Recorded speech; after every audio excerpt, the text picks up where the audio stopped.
is this that gives substance to this vision that we have.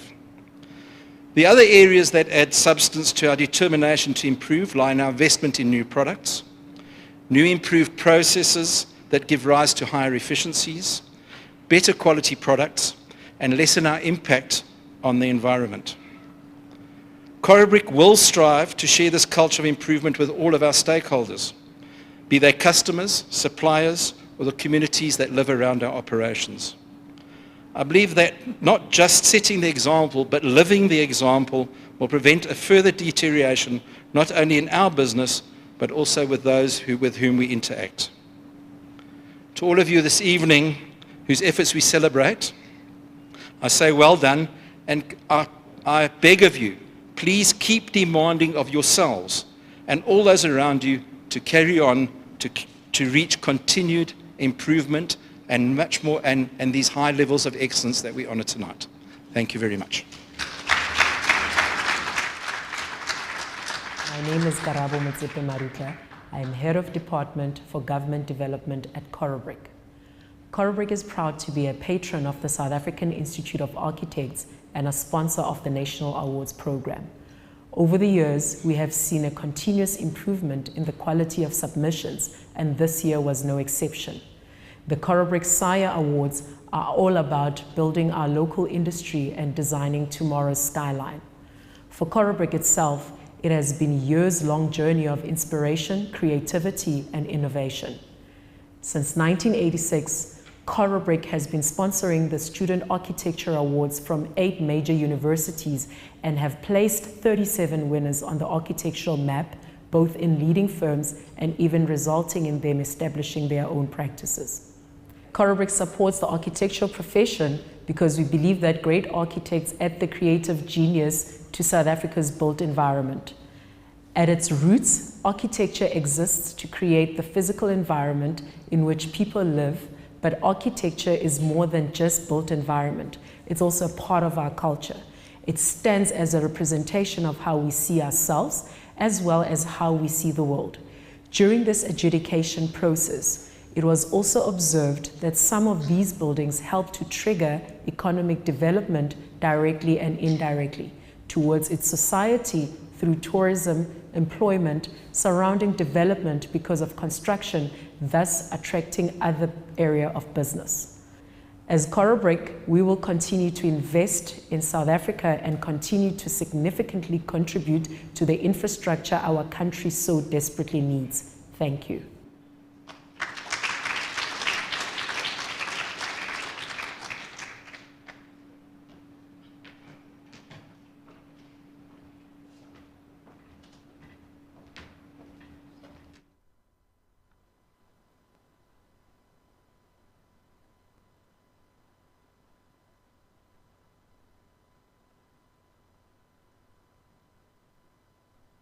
Thank you so much.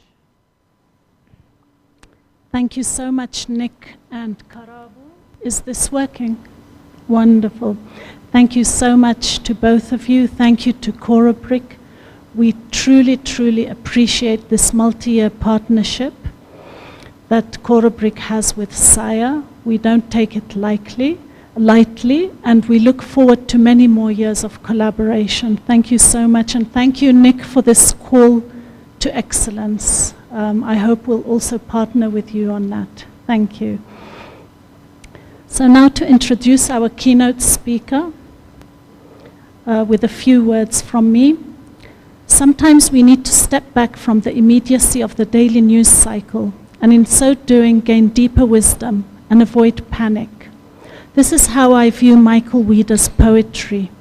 Aesthetically beautiful, simultaneously immersing us in reality, while transporting us back in history and forward in optimistic prayer. Occasionally spiced with undeniable humor, his cultural frame of reference transcends spiritual and geographic boundaries, and maybe that's why it resonated so much with me. It's a kaleidoscopic authenticity, reflecting his multi-layered Cape heritage. For me as an architect, the texts deeply resonate as they speak of identity, race, and spatial justice denied. A few years ago, and both Michael and I are very active on Facebook, so we actually became Facebook friends quite a few years ago. And he posted something about the spatial realities of Cape Town. Of course, I'm saying it in my language. It was written very beautifully. But the way I understood it, it's conveyed the spatial realities of Cape Town, delivered through prose and poetry. It was about sea views denied, old neighborhoods disrupted. And there were hints of protest and activism in the text. And I thought, that was quite some years ago, that this is someone that the architectural profession must engage. I have a few fragments of his poetry, just to get people interested. The first fragment, number 1, the breath of love of those who love me and all God-given things defeats my doubt in the possibilities of building little outposts of heaven here on earth. Number 2, remember what we've done and what we are still to do, despite what had been done to us, as we remember who we are. And the final one I find incredibly powerful. It's actually just the title of a poem, but the title for me is powerful enough. Freedom is not a permanent address. Welcome. Welcome, a warm welcome to the very Reverend Michael Weeder.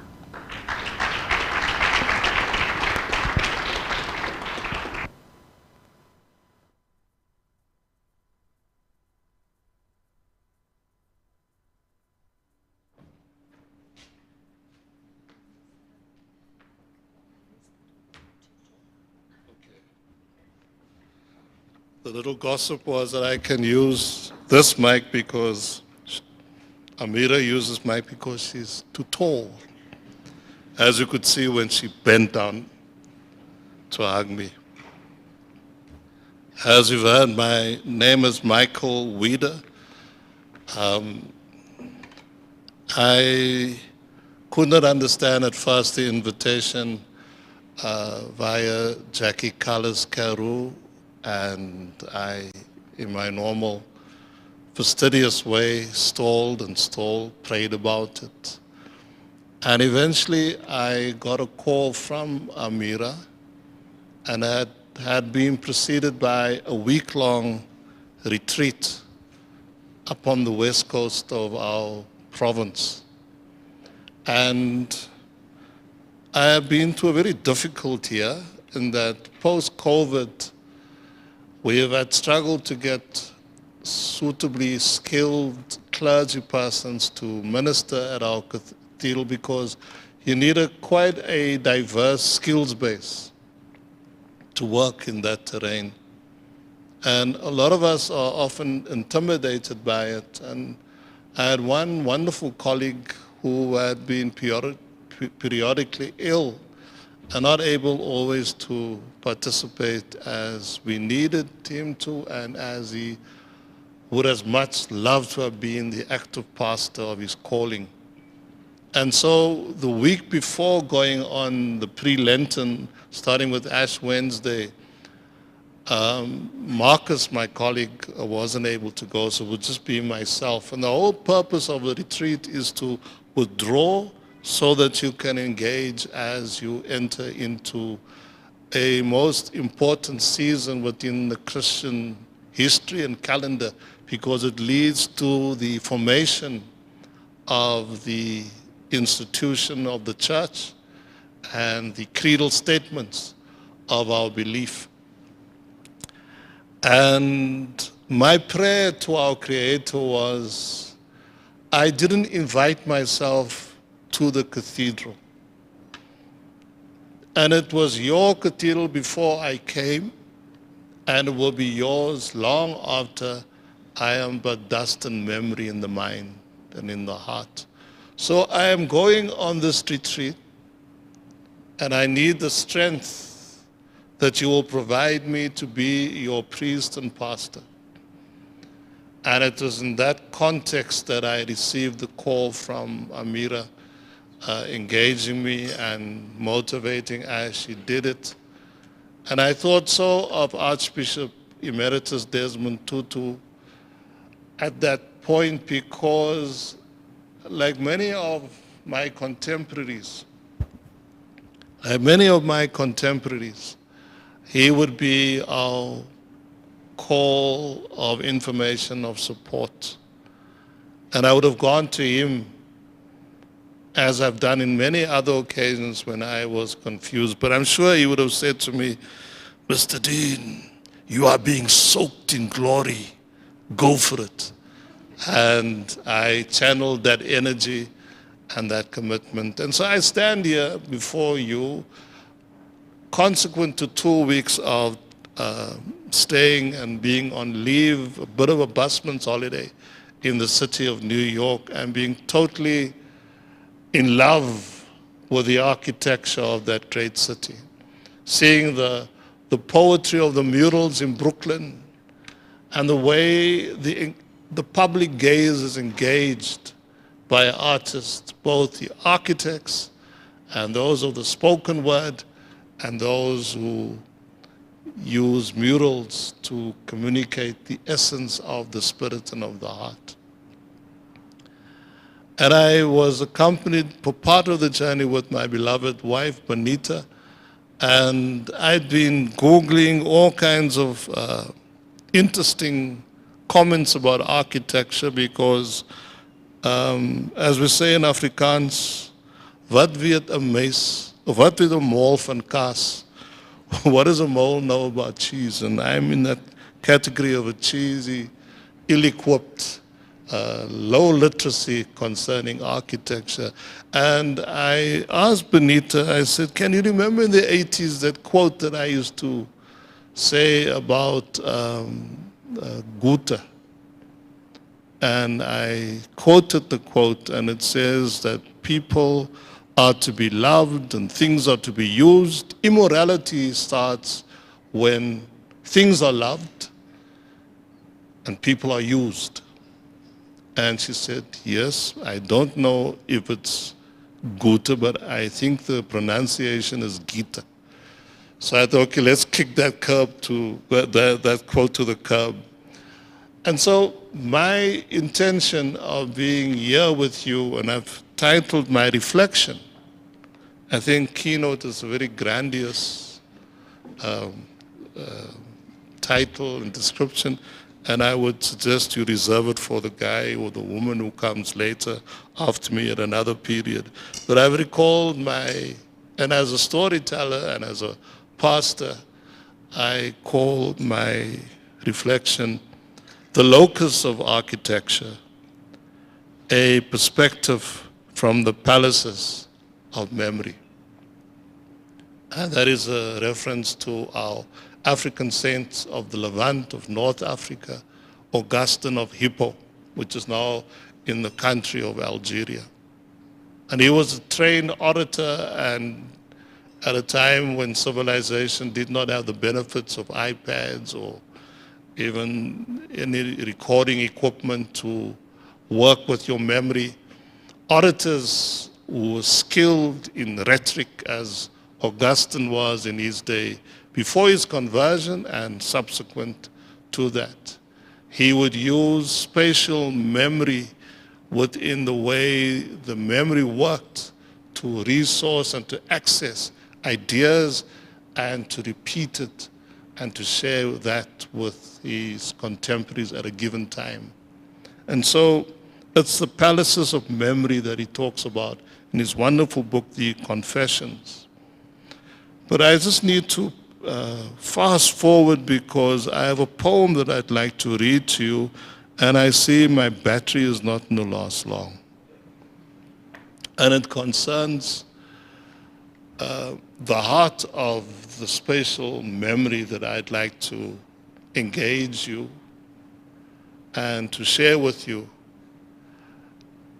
my experience of the architecture in the company of these 4 persons that I was part of as we went to different parts of particularly the Western Cape and also in Pretoria and in Johannesburg. And in many of the places that we visited were places very near and dear to my memory and the people that I administered to. There was, for example, our little sojourn in Newlands. And when I was in one of the houses there, and I looked, walking down Kildare Road in Newlands, near the Anglican Church, I was reminded of Mr. Adams, a very gentle, quiet man who had been a merchant seaman when he was young. And he recalled one day when I was doing some huisbesoek in warmer state, just lovely vista of the harbor and of the mountain, the Churikama behind us. And he said they used to live in Newlands. And when he and his brother, as young men in their early 20s, had gone to sea, they came back after months and found the home and the welcome that they anticipated was not there because group areas had taken its vicious effect. And just by shopping around and hearing, they got no support from the church of which they belong, St. Andrews. There was no anticipation of these young men coming into a closed door, into an empty house, and they had to go, and eventually they were directed to Heideveld, which is right there on the Cape Flats, underdeveloped at that time in the 60s. And Mr. Adams said the whole day they were looking around and they couldn't find it, and eventually they were walking back and going to sleep on the grounds of their old home in Newlands when a fellow recognized Mr. Adams Sr. and he said, and I'll translate, he said, "Ek het jou geken deur jou rol, your gait, your Tsotsi style walk," identified him, and in that familiar, he wasn't able to direct him.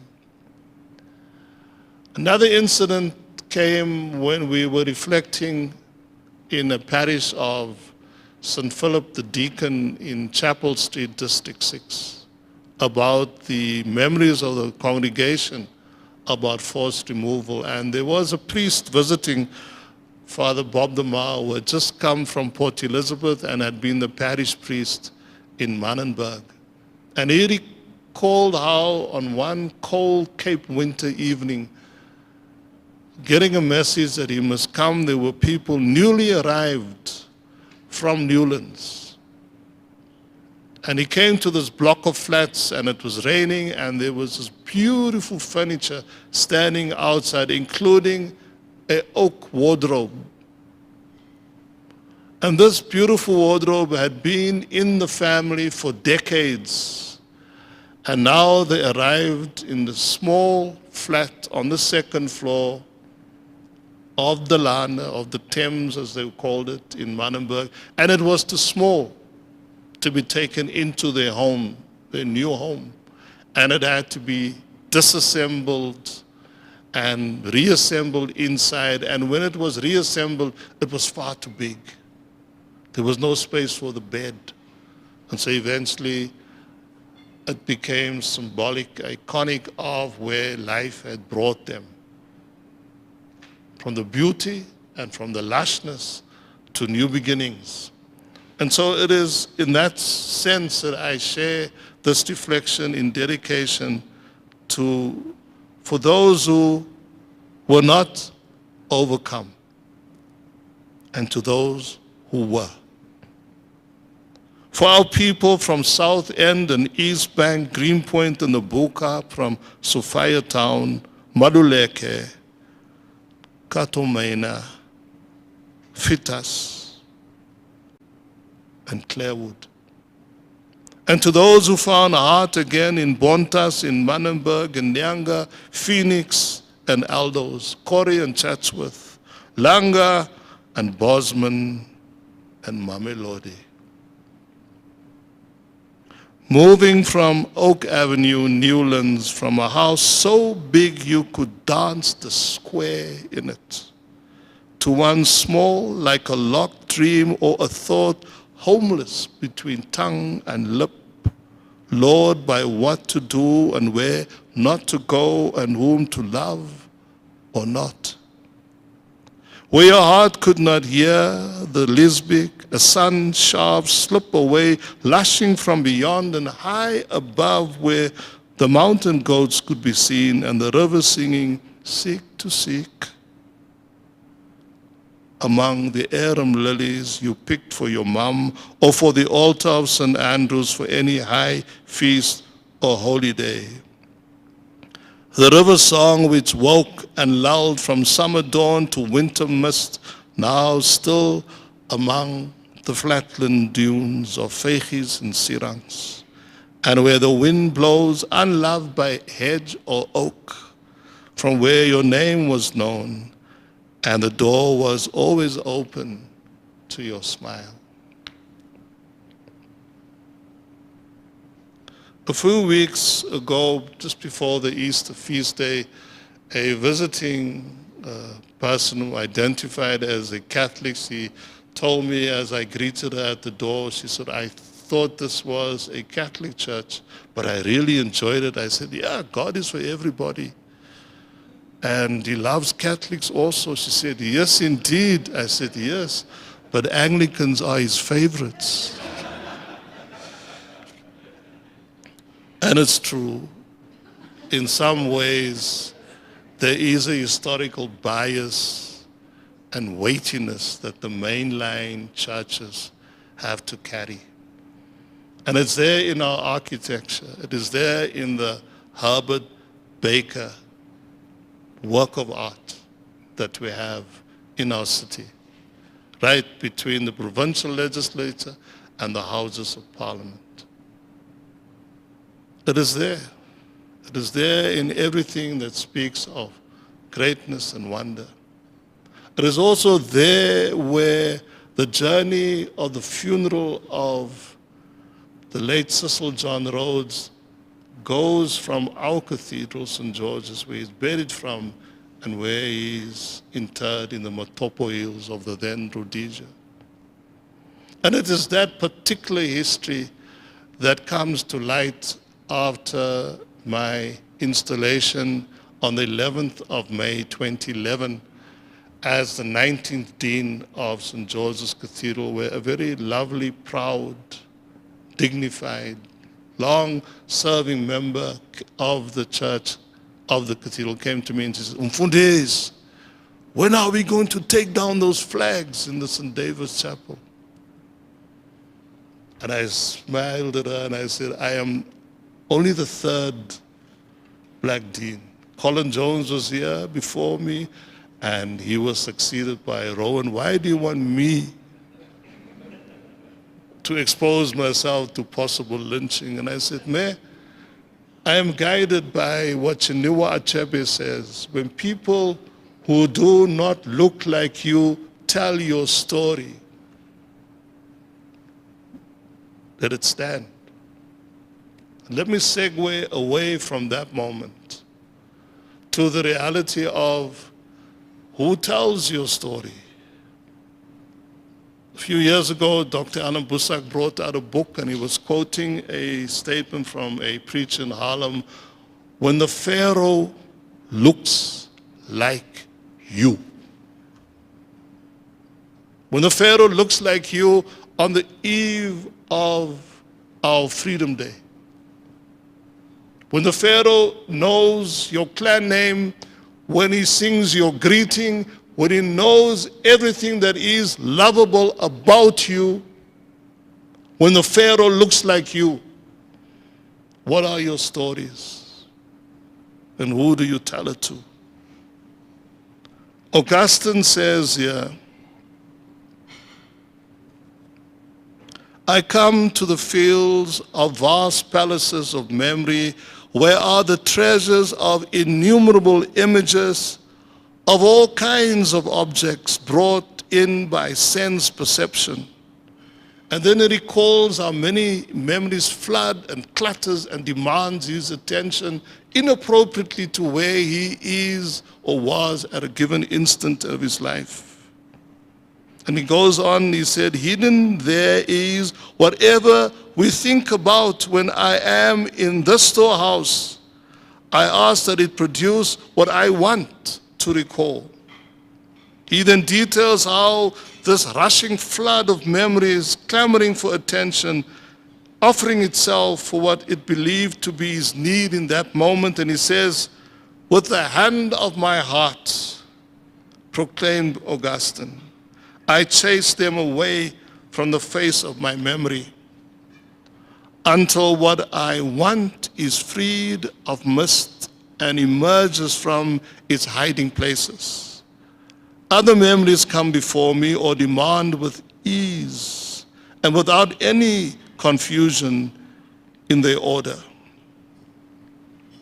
One of our great Cape griots, a librarian, a prominent long-arm jazz musician, Vincent Colby, reflecting on the words of then President Thabo Mbeki around the Land Act and how the land must be returned to the people who have been taken off the land. And Vincent talks about the RDP of the soul. He says, what about the people that have been evicted from their souls, who have been taken away from their memories?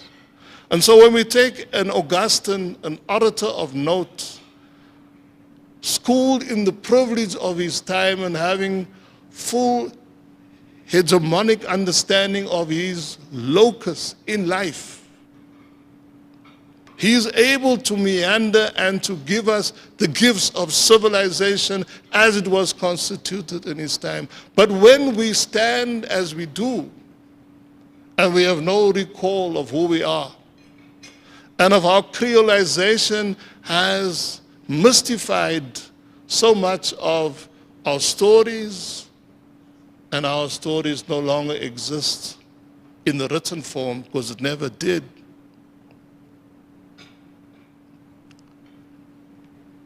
When the Pharaoh looks like us, held in tension against the people who do not look like us and yet tell our stories.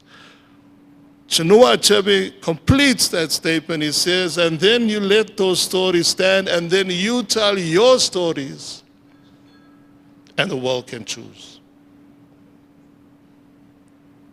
And one of the stories of my life is this understanding of the land question, that the Kuku or the Khoisan people who live in the DNA of so many of us, white and black, in this land.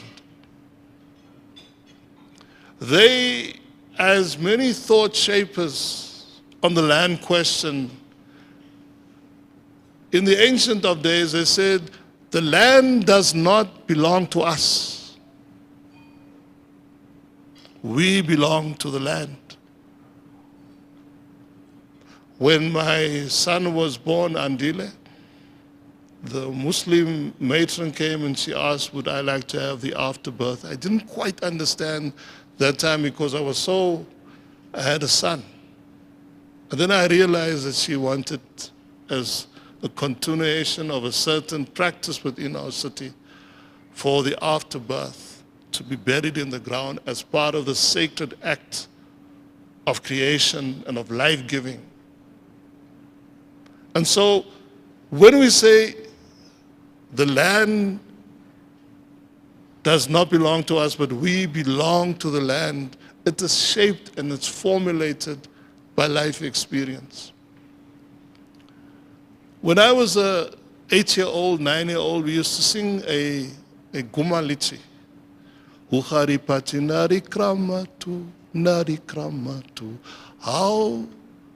How does a road wind towards and past the Kramat, the shrine of Islam? It's only later, in my 30s, in my 40s, that I understood that it was a freedom song. But we hadn't known it was just something that we entertained, and we used the Guma drum to beat our rhythm and to engage our social life. But the Kramat in my own life, when I became dean, I found that I could not pray in our cathedral. I struggled to pray in our cathedral. It was in that context that I had a growing understanding that before there had been a cathedral, there was the lushness of the land, artesian streams flowing under and into the sea. And for it to have that Herbert Baker monument to greatness and to how the church understood God's place in Africa by this beautiful structure, it was also a place of displacement. And there was too much memories and too many ghosts dancing and seeking the wounded eland of our history and of our times that was speaking to my soul. And for weeks after that, I found my way to the Kramat on Signal Hill, where I would take my shoes off and fall asleep in the silence of prayer that had been gathered there over centuries of time, that provided sanctuary for those who were escaping from urban slavery up into the mountain, going over to Hout Bay or further along to Cork Bay to find a sympathetic seaman or a boatman to take them across the Falls Bay to the Hangburg Maroon community of escaped slaves. Hoe gaan die pad na die kramme toe? How does the road go was an information coded way of saying you will find food and temporary shelter as you go upon your journey. And so the Kramat becomes a marker, an architectural marker of the Freedom Road that is so undertold a few hours before Freedom Day. And so I came here this evening, and I'm, you know, when you're out of your depth, you look for something. And there's Bashir, and he looks like my cousin. I said, I got family. And then Bogart comes and he gives me this book. The title is A Life Too Short. Janet Smith and Bogart, Trump, and Chris Hani. And I said, DCO. I put him down here to give me strength. It's my touchstone. But it also serves to remind me of what Freedom Day is and should. And you are right. We can't always blame the pharaohs who look like us. My oom het al gesê, moenie buite toe kyk, kyk binne toe. Look inside, don't just look beyond. And so this freedom stories, the Kramat songs, the way architecture is there, and it is a marker that is subverted by this dancing priest who doesn't say, I am a Sotho speaking Xhosa man, dancing my way. He was just Desmond Mpilo Tutu. And he contested the colonial legacy. A colonial legacy that was silent on enslavement, a colonial legacy that if I was an Afrikaner, woman, man, or child coming into the St. John Chapel and I see this plaque in memory of the governor that had oversight and ruling presence in the Cape during the time of the Anglo-Boer, what do you know, the Freudian slip, the Anglican, the MAF. The Anglo-Boer War and the concentration camp where poor women and children were incarcerated. Our cathedral is silent about that. But Desmond doesn't even address it. But he makes it a high tower of freedom. Just for him to come in there as an archbishop, the Makulu pastor of the Anglican Church, and he laughs. And he makes jokes about himself and about God as almost a Groot Boeta just around the corner, and Jesus was a cousin. named Tsepo.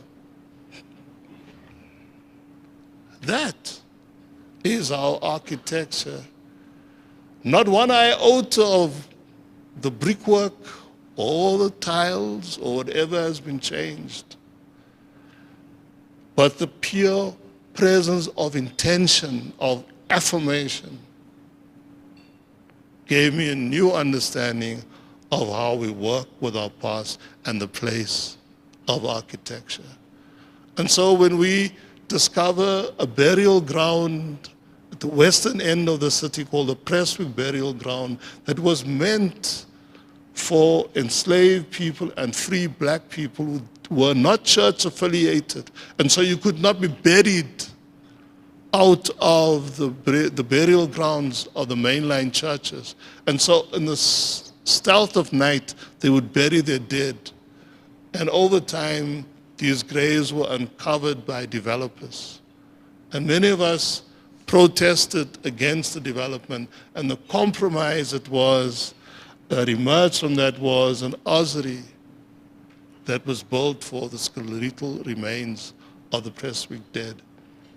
And today, the front of it is a coffee shop called Truth. It's about the coffee and not about our soul and the stories. And one of the architects that accompanied us was Lucian Lagrange. And there was a simple device that he enacted when he helped with the design of the ossuary. And it's just as you enter, all it did was lower the drempel or the threshold and the frame of the entrance, so that when you walk in, as if you were about to salah in a sacred space. And so the genius of architecture enables us also in that dance of creativity, of envisioning, but being rooted in understanding of what we want and how we want this world to be, not like in New York or Germany or other parts of the world, but how we are as a creolized, Africanized people, white and black, how we work with that.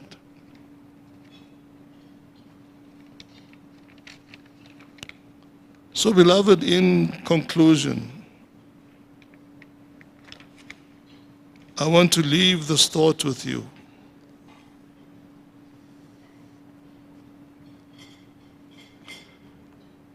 Wolfgang von Goethe, he says there are only two lasting bequests we can hope to give our children.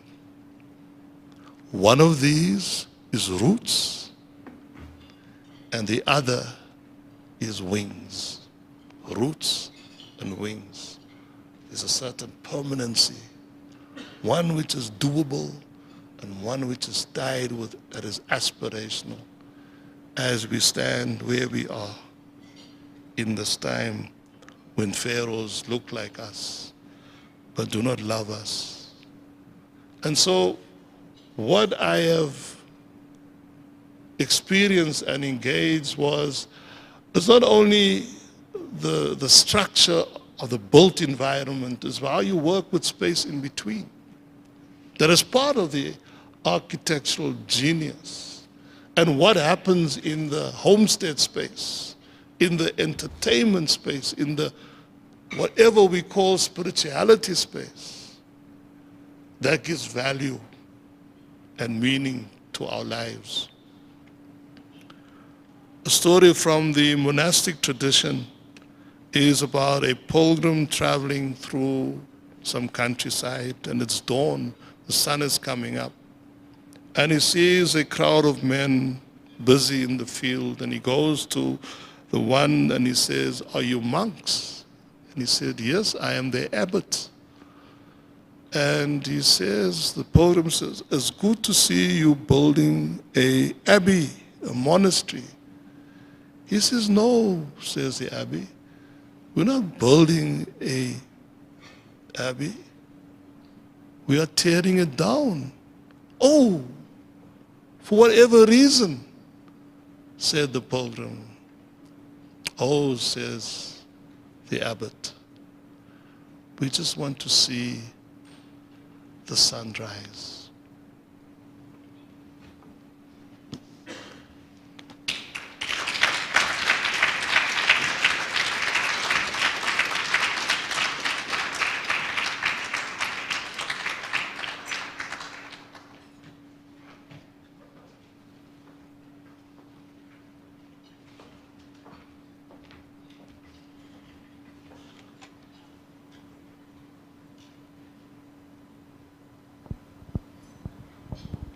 Thank you so much to the very Reverend Michael Weeder. As always, his words, I feel they have a depth and they can be interpreted in so many ways. And we truly do appreciate that you share your stories and your wisdom with us here today. So Corobrik, I just want to say to you that in these opportunities you offer us, we get to engage with other people and tap into their wisdom. And it's not just the funding, but the funding allows us to really explore what architecture is very deeply. And I don't believe that we can do that without crossing the boundaries of the various disciplines. I believe innovation exists at the interface between different disciplines, and I don't believe that creativity can happen within the confines of one discipline. So I just wanted to acknowledge that these are the opportunities you offer us. And because of these opportunities, I hope that we go on to have more influence in terms of the transformation of the built environment. I see the engagements that happen that will lead to long-term or lifelong collaborations, and of course, lifelong friendships, which I also honor very much. Thank you so much. I mean, you said so many things that are very deeply architectural. You started off talking about dismantling, relocation, and reassembly, and I thought, okay, you know exactly what we're about. But I truly appreciated your words. There are some things you mentioned that resonated, like who tells your story. I think that's incredibly important. And something that really just stood out for me is the RDP of the soul and evicted from their memories. And that also resonated quite deeply. So thank you so much, Michael, for being here and for educating us and for becoming a good friend of the profession, I hope. Thank you.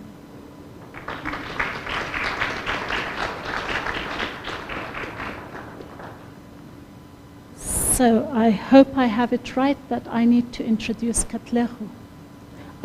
After the video. After the video.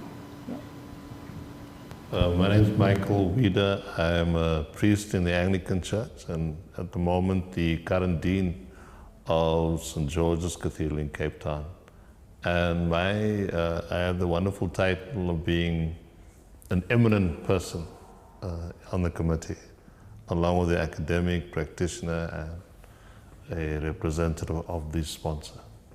You know, at first I was very curious about how I, as a kind of lay person, fairly unfamiliar with the practice, would be experiencing it. But as I went to the various provinces, the various buildings, engaged the different practitioners, the architects, I was mindful, I was made mindful of the particular nature and character of the cathedral of which I'm part. It's a Hubbard Baker, and it is also reflects a certain understanding of the divine, a very Anglo-Catholic understanding of the divinity of God and so forth. And at the same time, it's a massive imprint of a colonial project of the 19th century in Cape Town. And I could see then how architecture can be both undermining and at the same time celebratory of a given moment in how we understand ourselves, our place in history.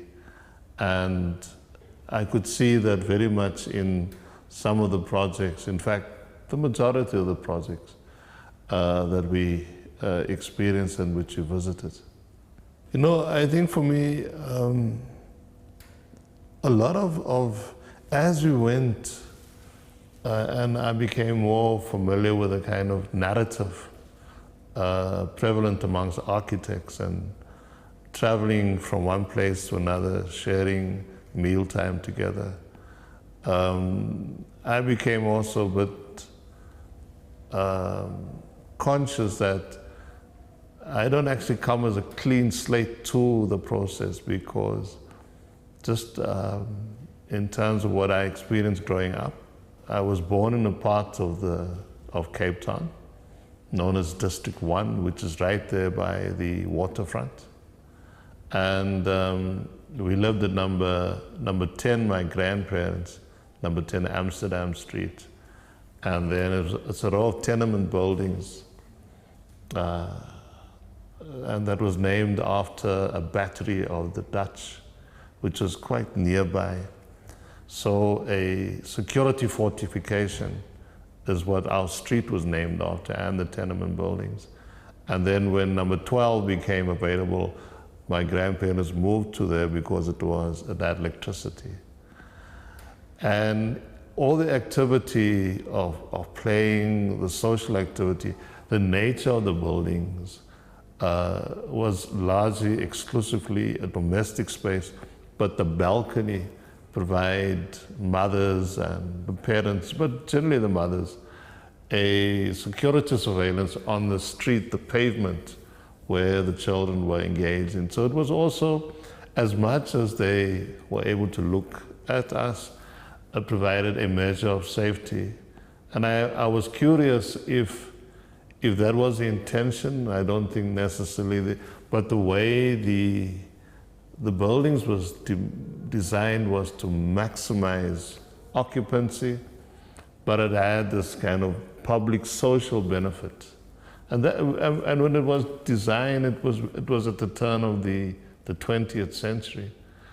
And I think we've gone kind of full circle of that commitment. And I saw that very evident in the buildings that we visited.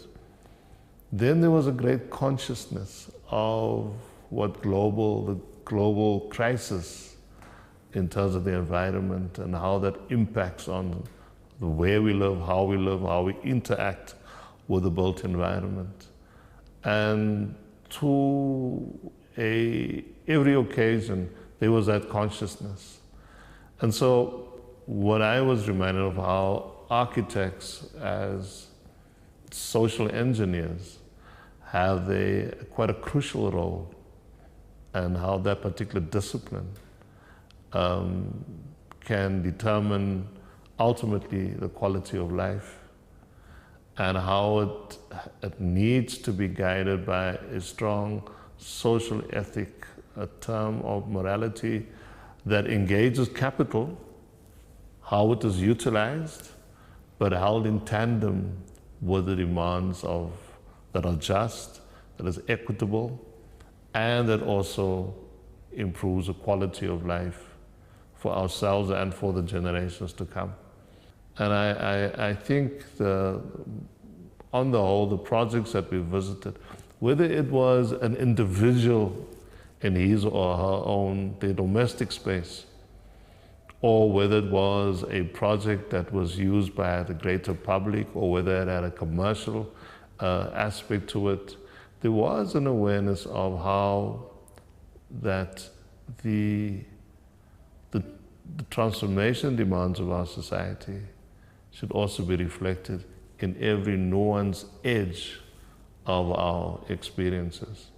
And I think the particular alchemy of justice within our land whether one was an overt practitioner or sort of whose consciousness is kindled by social needs, by economic needs, by the broader needs of our society, the economy, the need to create work, the need to provide sustenance in terms of people that are, as they say in England, living rough on the streets, and we would call them homeless here. None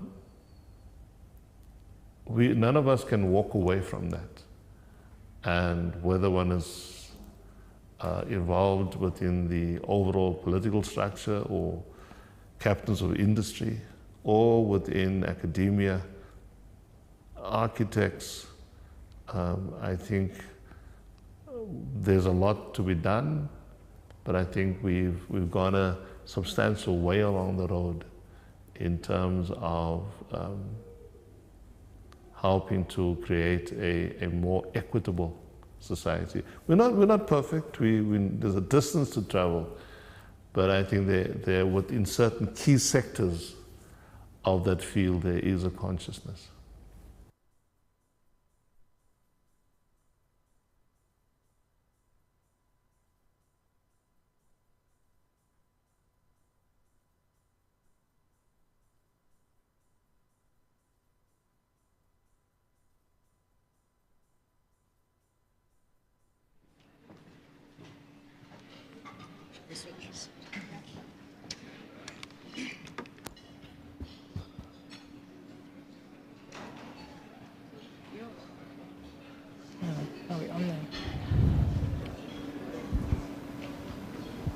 Thank you, Reverend, for that thought-provoking technical knockout of a session. Well, calling us back to church in the 45 minutes. I know that worked out very interestingly. Hey? Right now, we are in the presentation of commendation section of our program. And I would like to remind myself and my partner here that in as much as we have 4 hands, we need more hands, right? 2 hands are better than 1, 4 hands are better than 2, 6 hands are definitely better than 4. And I would like to call Karabo, who is the answer for the presentation of the certificates in this session. Gentle people, please welcome Karabo Motsepe Marutla to the stage.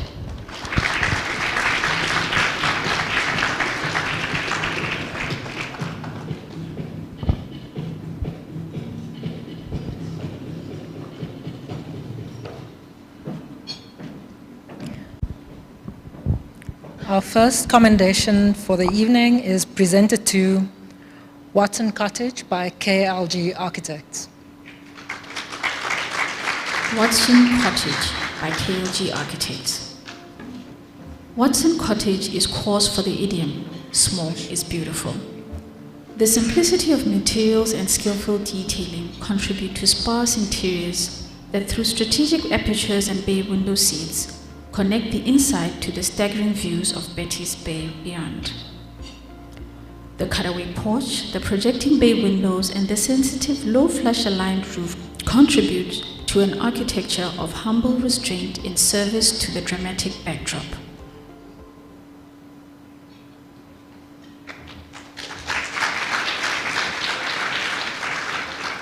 Well, architect Tyrone Block, please come to the stage. Thank you.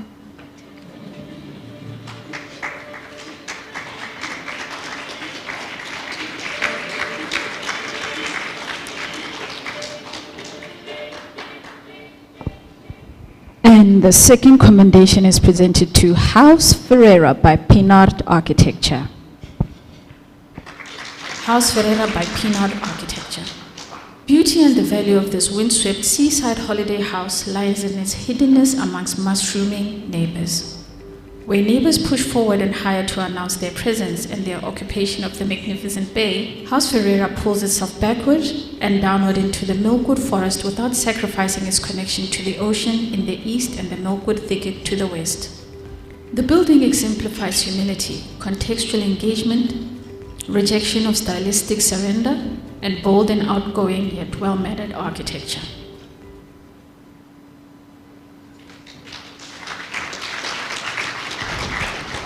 Thank you very much to SAIA and to Corobrik for the commendation. We appreciate it.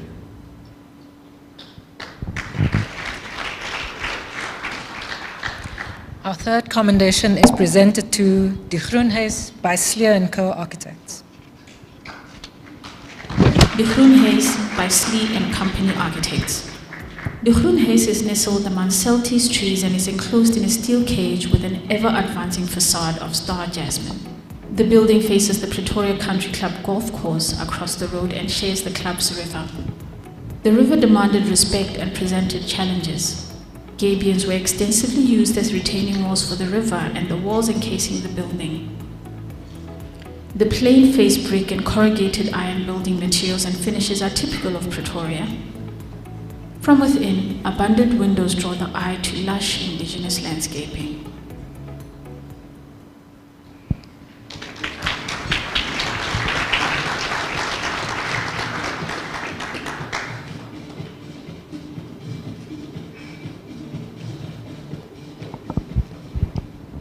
And the fourth commendation is presented to Linksfield Schule and Community Center by Hubo Studio. Linksfield Schule and Community Center by Hubo Studio. The Linksfield Schule and Community Center is a special project as it engages with an existing synagogue and community space. This whole project began with the envisioning of youth at the forefront. It was transformed into a state-of-the-art, unique and next-level center of Jewish life.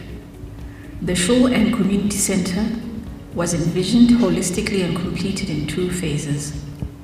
The old was broken down and a new light, new axes and new line could emerge. A bridge from east to west joined the 2 ladies' sections in the Schule, making it feel more contained. Each element was designed, fabricated and created to fit this unique light, airy and homey Schule. The synagogue opens directly onto the new community center, which consists of an auditorium that fits over 250 people.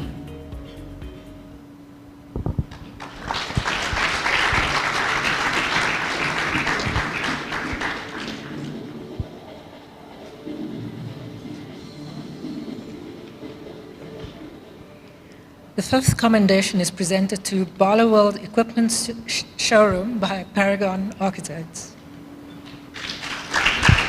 Barloworld Equipment Showroom by Paragon Architects. The Barloworld Equipment Showroom is an interdisciplinary feat combining the technical expertise of architects and specialists, and notably the client's insightful conceptual contribution of equipment. An earth-moving truck forms the heart of the concept. The building is a stunning rendition of contemporary architecture that simultaneously retains the old, has striking form, and is a marked upgrade of showroom typology.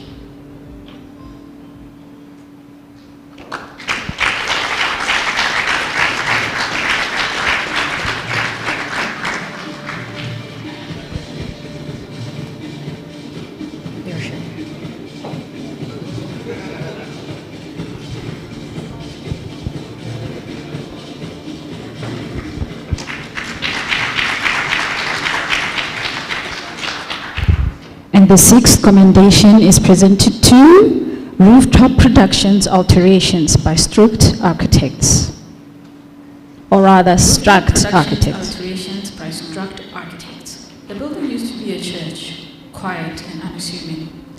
Structurally, the building was of good quality and provided the required floor area. The functional entryway is the original main entrance, which opens onto an internal double-volume street space. In turn, the entry guides the visitor into a generous double-story space with clear glass-fronted workspaces. The glass encourages a sense of community by removing barriers between the workers and the visitors. Respect for what has been and for what has now been contained in this new iteration of the building is evident throughout all the spaces and all the detailing.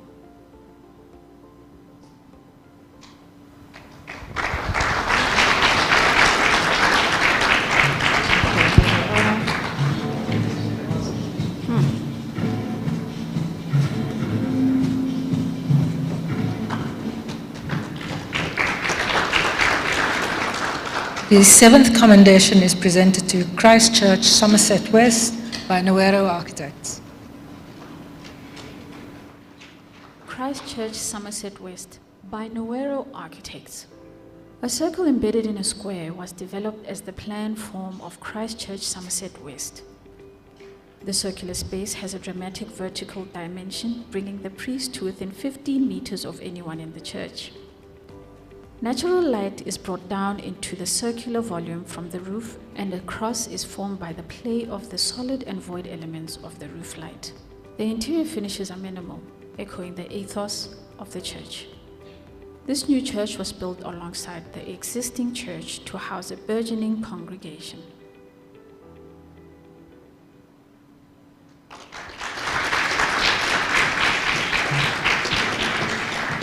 Joe is joining us online to accept his commendation. Oh, he's not here. Okay, Joe is not here, so we will go on to the next. And the 8th commendation is presented to Upper Wayland House by Douglas and Company Architects. Upper Wheeling House by Douglas and Company Architects. The masonry facade of Upper Wheeling House, with its vertically proportioned and symmetrical openings under hip roof, nod to its streetscape context. The interior spaces pivot the user towards framed views of the mountain and the surrounding historic townscape. The scullery, bathrooms, bedrooms, and study spaces flow from a tight but comfortably designed 3-story central staircase. The structure is fully glazed to the south, and bay windows invite to the east. The structure's other half is functional, crafted and scaled timber with an imposing steel frame.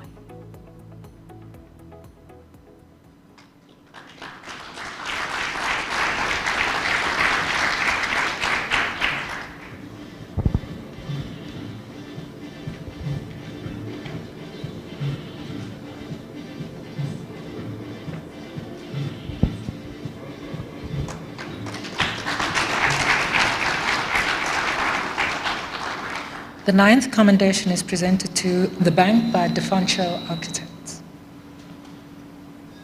The Bank by Defancio Architects. The building strikingly balances grandeur and charm.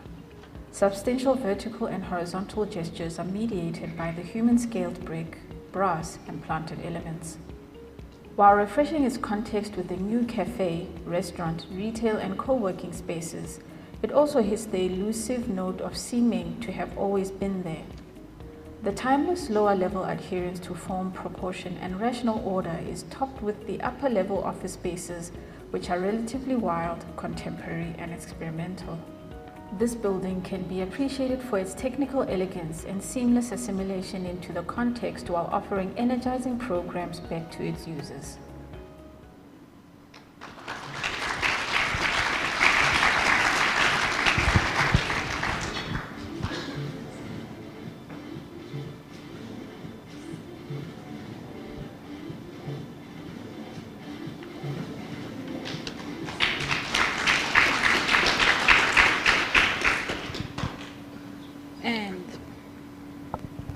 And the final commendation is for a research project and is presented to Neil Agate Inquest by Savage and Dodd. Neil Agate Inquest by Savage and Dodd Architects. The Neil Agate Inquest document is forensic architectural evidence. The document was compiled to address the renewed inquest into the death of Neil Agate.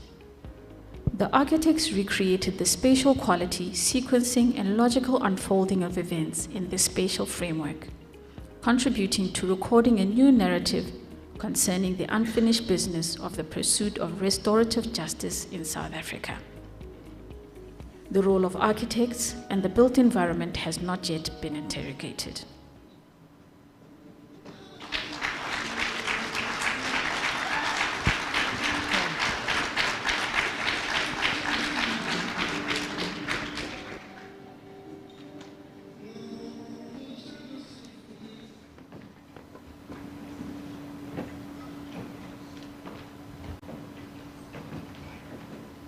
I'm Sushma Patel. I'm a professional architect and urban designer. an academic at the Tshwane University of Technology and a researcher. I was selected to be on the jury of the SAIA Awards as a representative of academia. Some of my key reflections on the work could be summarized in 4 or 5 points. The first one being that it was well observed that only 10% of the work submitted comes from public sector, which leaves 90% of the work submitted is from private development.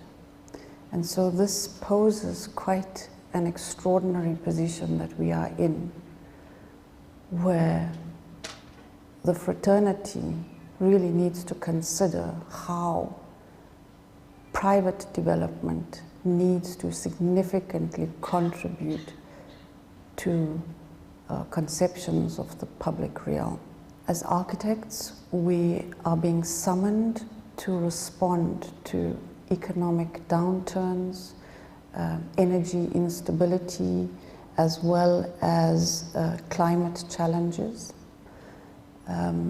However, this is insufficient if we are not considering aspects of social sustainability, which is related to the public realm. And so private sector needs to very seriously consider these aspects when engaging with buildings of sustainable quality for the future. One of the positive aspects of the submissions has been that almost or roughly 50% of all submissions are dealing with existing buildings, refurbishments, alterations, additions to buildings. This presents a really significant aspect in terms of sustainability, in terms of responding to aspects of climate change and energy instability. And in terms of the future, I think that more and more as architects we would need to move in this direction. We would need to really begin to consider the immateriality of architecture. A key trend that was identified are conceptions of exclusivity, of building for global capital, of perhaps the inadaptability of the use of concrete and aspects of a defensive architecture. I think these are aspects that we need to be cautioned by in terms of future development. Aspects of exclusivity and inadaptability of buildings and defensive architecture create barriers to transformation and social sustainability. Economic and environmental sustainability cannot be addressed in isolation. The triad of social, economic, and environmental sustainability need to work in tandem.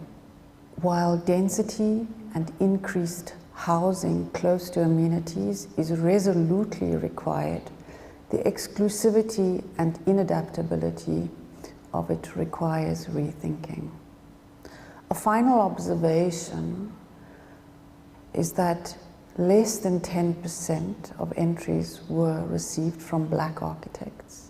This is concerning in terms of transformation, in terms of social sustainability, sustainability of the profession, as well as when looked at in terms of the intersection of private development, which is majority at 90%, intersecting with minority of Black architects, really creates a climate of unsustainability in the profession.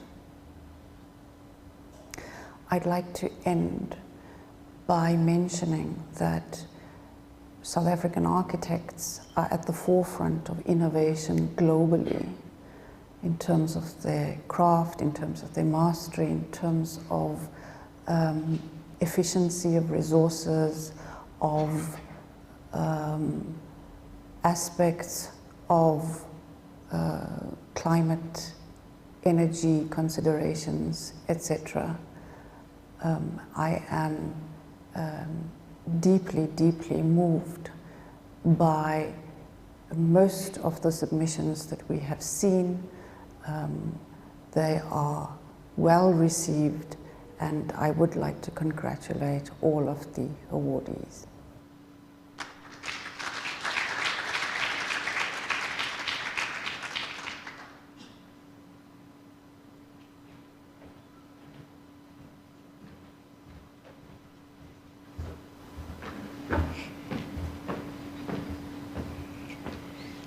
Hearty congratulations again to all the recipients of the commendations presented, and thank you, Karabo, for your assistance on stage. We will be proceeding to the next item on our program, the presentation of the Awards of Merit. And I can assure you these were not easy choices to make. May I request that Musa please join us on stage for those presentations? Okay.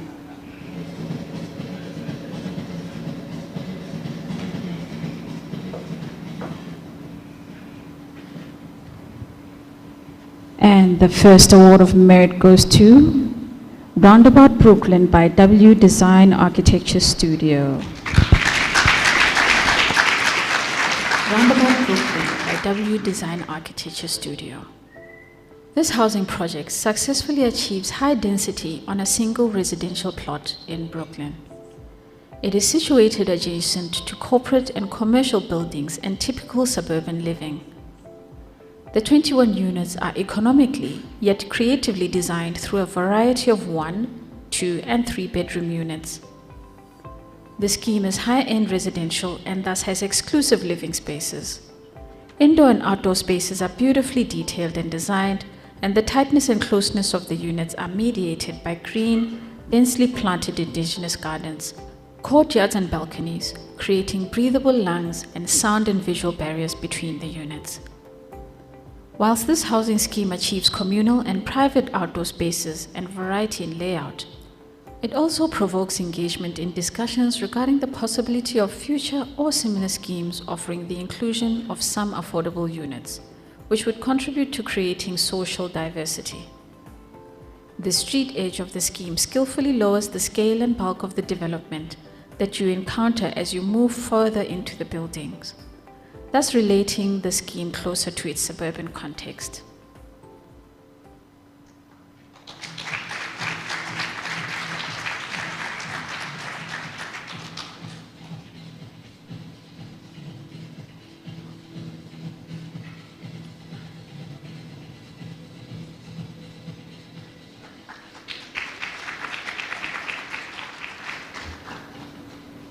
The next award of merit goes to House Campbell by Michael Lumby Architects. House Campbell by Michael Lumby Architecture. Seemingly taking a cue from a standard Frederhoek home footprint, the architect of House Campbell carves out a remarkable celebration of form and space through a play of light. From the outside, every beautifully crafted steel opening introduces a new form or change in the configuration or coursing of the dominant brick facades. Internally, every space is carved out of this solid brick form, and each opening to the outside perfectly captures particular views. A remarkable balance is held between the economy of space and comfort. Unfortunately, hi all, greetings from far north Queensland, Australia. Pity I can't be there in person, but thank you so much for this merit award. It means so much to me and my small firm. Cheers.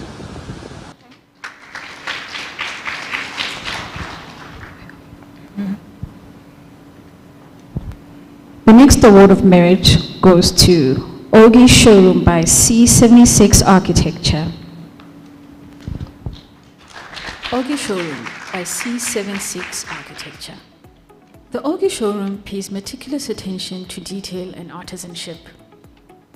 Cleverly contrasted brick, light, glass, steel, plants, and wood layers frame the materially rich journey throughout the spaces. Light washes over peaks through these surfaces at various moments and in various ways, adding even more complexity to the spaces. The imagery of layering is pushed further in the artful ordering of thresholds between the inner and outer realms. This building can be admired for its awe-inspiring achievement of conceptual and material coherence.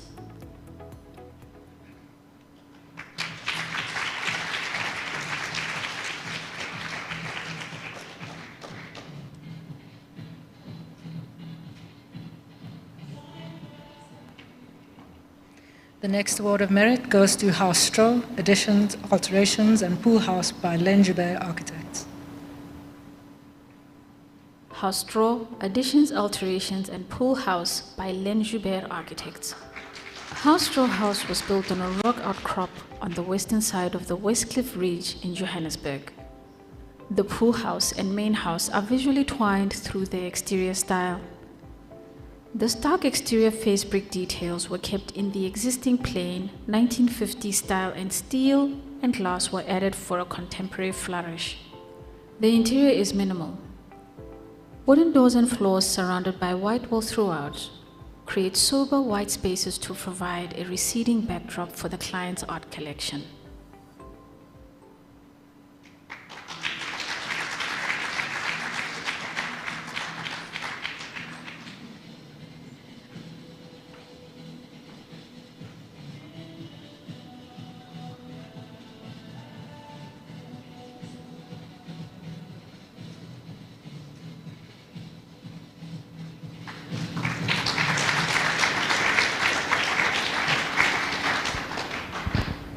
And the following award of merit goes to the University of the Free State Modular Space and Assessment Center by Root Architects and GXY Architects. University of the Free State Modular Lecture Space and Assessment Center by Root Architects and GXY Architects. The UFC building has set a high benchmark for spatial efficiency, rational planning, and technical competency. The functional and often utilitarian spaces respond to both the multi-purpose and flexibility needs of the University of the Free State, as well as the more global and pressing needs for a resource-efficient design future. Building services, energy efficiency, water capture, and thermal comfort have been seamlessly integrated into the layout of the building. The modular concept responds to open building principles of longevity and diversity of use of space. Sound strategies and easy movement routes are necessary for a building that can house hundreds of students simultaneously. The building is a lesson in sound space organization and the technical specification and detailing of sound absorption and sound breaks, particularly in a modular building with kinetic parts like folding, sliding doors. This large infill building helps complete an urban framework through its placing and strategic material choices, especially brickwork.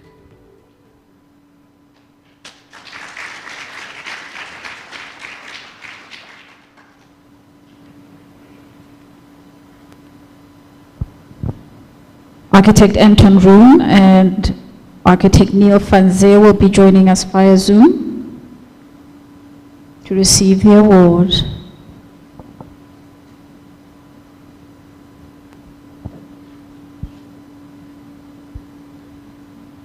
Thank you very much. We are honored.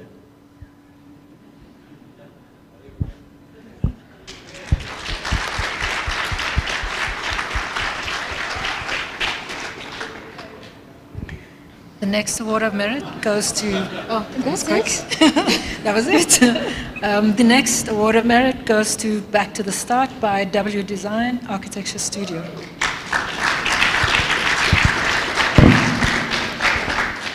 Ode to Oak Pavilion by Rebel Base Collective. The Ode to Oak Pavilion is an esoteric yet relatable collaboration with the existing heritage structure. Back to the Start by W Design Architecture Studio. This project displays restraint in designing and detailing of an already meritorious building from a modernist era. This was key to the success of the additions and alterations of this house in Waterkloof, Pretoria.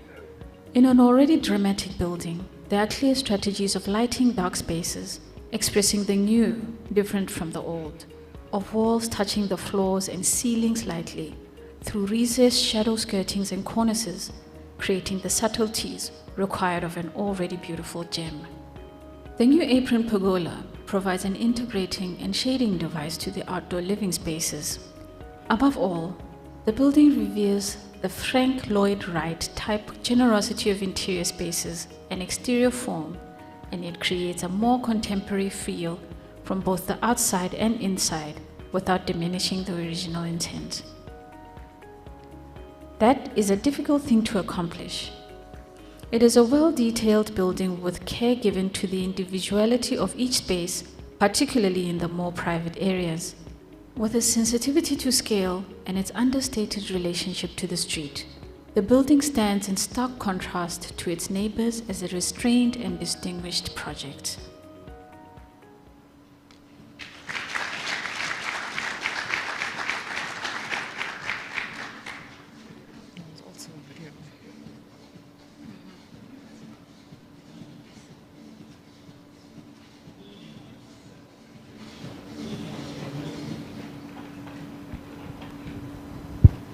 And the next award of merit goes to New Preparatory School for St. John's College by Penn Arc. New Preparatory School for the St. John's College by Penn Arc. The new prep school responds well to the progression of original architect Herbert Baker's historic courtyard buildings within the school campus. The additions by the currently awarded architect display extensive knowledge of and engagement with the site and its planning, and clearly contributes to the success of the building scheme. What reads as a tight corner of the site with geological challenges has been resolved with the building scale and proportion, creating a successful relationship with the existing buildings through the courtyard space between. State-of-the-art classrooms have been designed and no facility has been spared. The gallery space above provides stages and vantage points from the courtyard below, suggesting some of the symbolic religious origins in the history of the school. The contemporary language of the building, which is beautifully laid out and detailed, is a departure from the language of its surrounding and connected buildings. This differentiates it quite deliberately, which has contributed to the success of the scheme and its outstanding execution.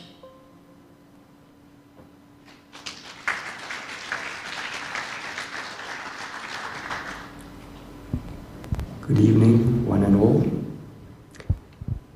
It is with regret that I am unable to join you this evening in person, but I have been given the opportunity to thank SAIA in presenting Pench Arc for the award for the St. John's Preparatory School, and I accept this graciously on behalf of the company.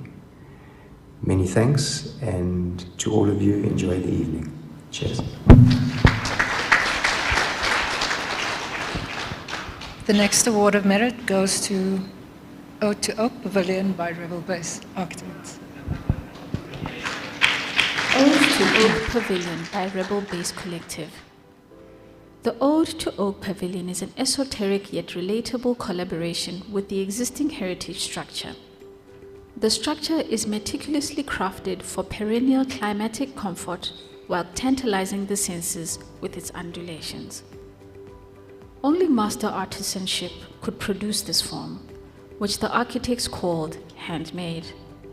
The resulting atmosphere is surprisingly mellow, directing views towards the lush green landscaped gardens. The pavilion is a daring engagement with heritage, electing to hold its own rather than fade into the background.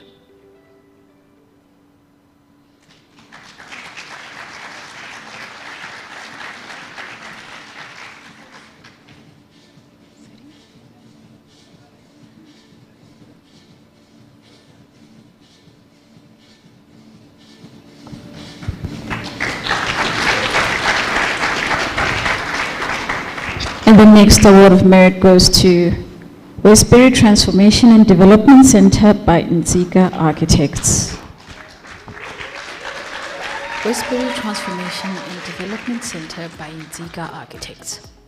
The Westbury Transformation and Development Center combines a poetic control application of architectural elements with an artistic, sculptural quality. The design is agile, responding to challenging site conditions by applying proportion and scale to mediate between the existing and the new.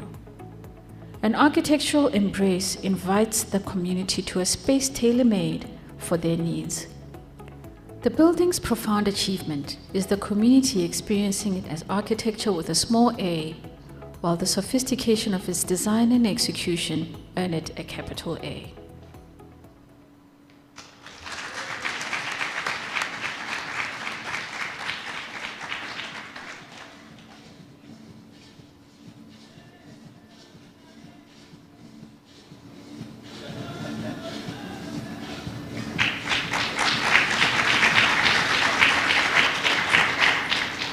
The next award of merit goes to Jewel City by Gas Architecture Studios. Jewel City by Gas Architecture Studios. Jewel City is the refurbishment of existing office buildings into efficient spaces for optimal inner-city living across 6 city blocks. The ground floor edges engage dynamically with pedestrian movement by carefully considering degrees of permeability. Closed edges present murals, while inner courtyards and thoroughfares offer retail and seating, enticing pedestrians to linger. These spaces modulate scale and thresholds intricately in the harsher context of the Maboneng outskirts. The significant and well-executed achievement does not announce itself brashly.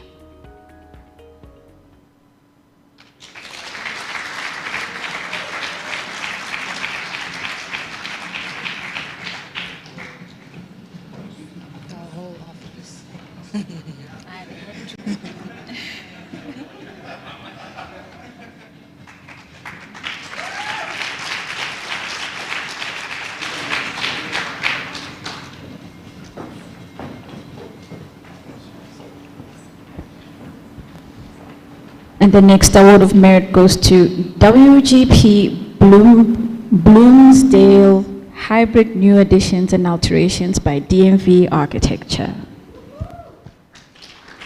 WGP Bloomingdale's Hybrid New Additions and Alterations by DMV Architecture.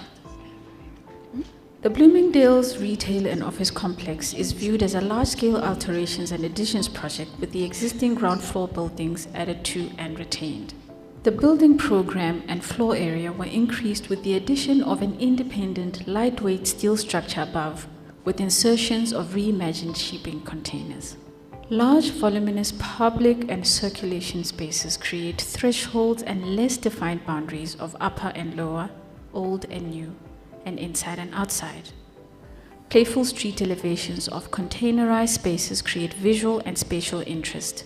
It is of particular interest that the architects achieved very large public and common spaces and walkways on a tight developer-driven overall budget.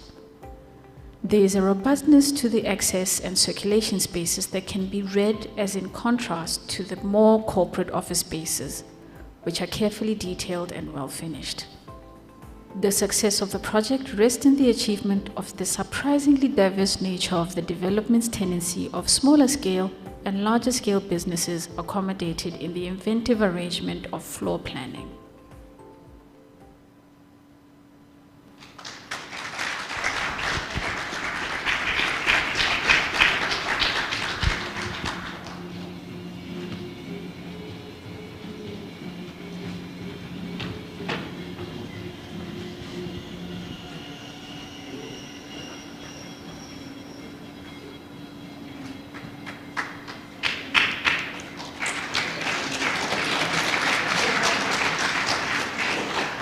The next award of merit goes to 250 Buitengraaf Street, Cape Town by Team Architects. 250 Buitengraaf Street, Cape Town by Team Architects. At this somewhat uncomfortable knuckle between the Boergap and Damboerskloof, 250 Buitengracht Street is a new urban compact accommodation that generously accommodates extended living on a severely constricted urban site. Upon entry, one is struck by the generosity of this space, its comfortable proportions, and the opportunities for interaction.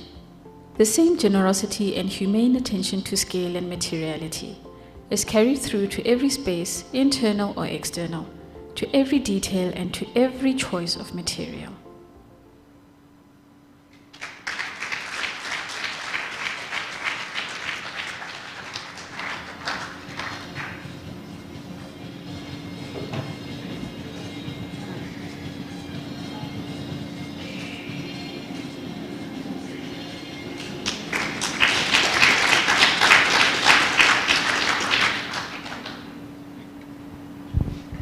The next award of merit goes to Dunkeld Row Houses by W Design Architecture Studio. Dunkeld Row Houses by W Design Architecture Studio.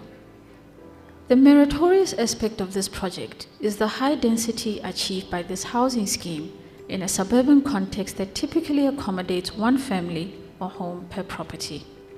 While aimed at the higher end of residential affordability, it still achieves higher population and built form density for the area. The natural slope of the site is used to carve out parking below the living units. The row house typology is explored to achieve this density and save costs through party walls. The restrained color and material palettes are realized by two face brick hues and exposed off-shutter concrete for easy maintenance. The very rational box of each block is internally interrupted with stairwells and moments of gaps of light that make the language of the buildings simple and legible. There is a clear strategy to maximize efficiency and utility in the planning. There are hints at communality with the communal garden spaces and roof terraces. The urban street frontage successfully breaks down the scale of the housing complex through subtle changes in the facade.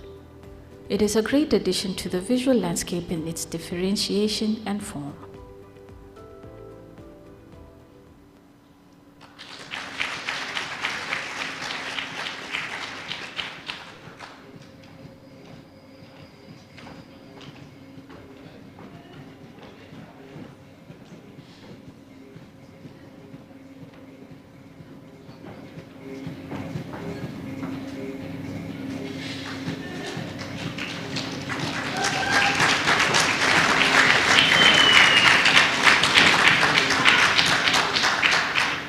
The next award of merit goes to Buffels Drift, the main house and wine store by SAIA and Jacob Boyson's architects. Buffels Drift, the main house and wine store by SAIA and Jacob Boyson's architects. Placing the old mid-1800s building within the context of the Klein Karoo farming landscape is the allure of this project. The development is a medley of Cape Dutch-style manor houses with more rudimentary buildings built over a long period and reorganized as a landscape intervention, connecting, re-establishing, and paying homage to an often sketchy and unknown past. The repair of the dam at the top of the series of buildings, water filtering through a pool and channels to buildings and irrigation below, create an image narrative of a connection and rootedness to the land. The gentle and terraced platforms create thresholds and afford importance to each existing building. The architects have recognized some traditional construction methods and have at times celebrated them, and at other times have reinterpreted them. As typical farms do, experimental construction methods are undertaken, which can be seen through the brick barrel-vaulted roofs, a construction technique that is being explored, teaching and expanding ways to self-build. The making of the exteriors using traditional building techniques and the finishing of the interiors as contemporary refurbishments can be read simultaneously in parallel with and in contrast to some of the other building elements, such as the laser-cut screens and water management technologies. Like most simple architecture, there are clearly nuanced elements that are made with consideration and care. A dialogue is established with the past through the sensitive merging with the contemporary.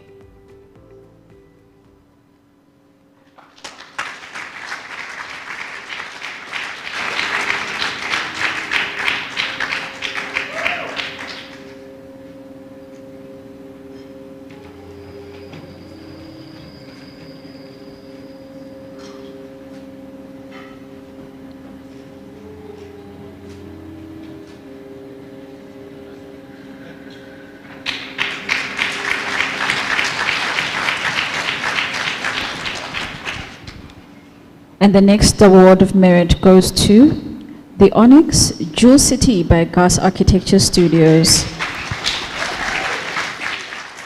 The Onyx Jewel City by Gas Architecture Studios. The Onyx in Jewel City embraces its context, offering respite in the form of a lawn to inner city dwellers and passers-by.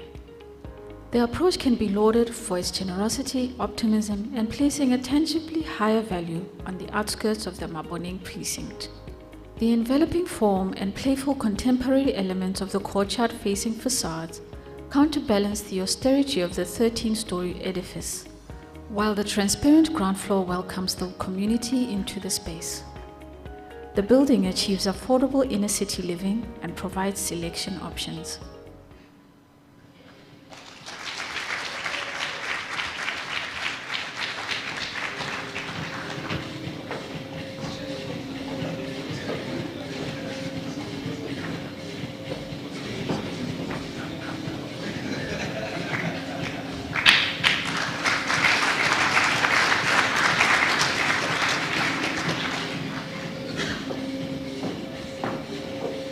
The following award of merit goes to the new atrium extension for Herschel Girls' School by KLG Architects. The new atrium extension for the Herschel Girls' School by KLG Architects. The new atrium extension and music school at Herschel Girls' School fit within an overall campus planning framework. The realized development is defined through a series of internal atriums, external courtyards, and the stringing of buildings along an external pedestrian walkway. The building performs a specific task within an overall strategy that presents multiple access points to ensure its integration into the wider campus. The building responds well to technical acoustic requirements for music practice spaces and formal spatial arrangements. The almost understated project is an exercise in the superior understanding of the technical systems required to create this project as a harmonized addition to the school. The internal atrium is a device employed to navigate the courtyard, as well as larger and smaller practice spaces. In addition to being an informal recital space, the atrium is also the foyer to the more formal large recital space. A sawtooth roof hovers over the central atrium, flushing most public areas with natural light. A wraparound gallery on the first floor further enhances the atrium, creating multiple stages and vantage points.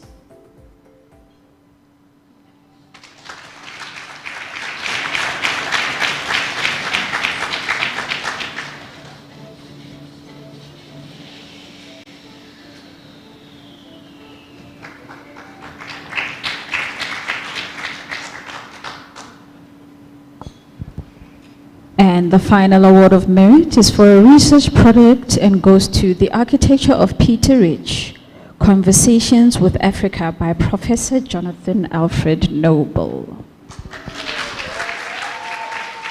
The Architecture of Peter Rich, Conversations with Africa by Professor Jonathan Alfred Noble.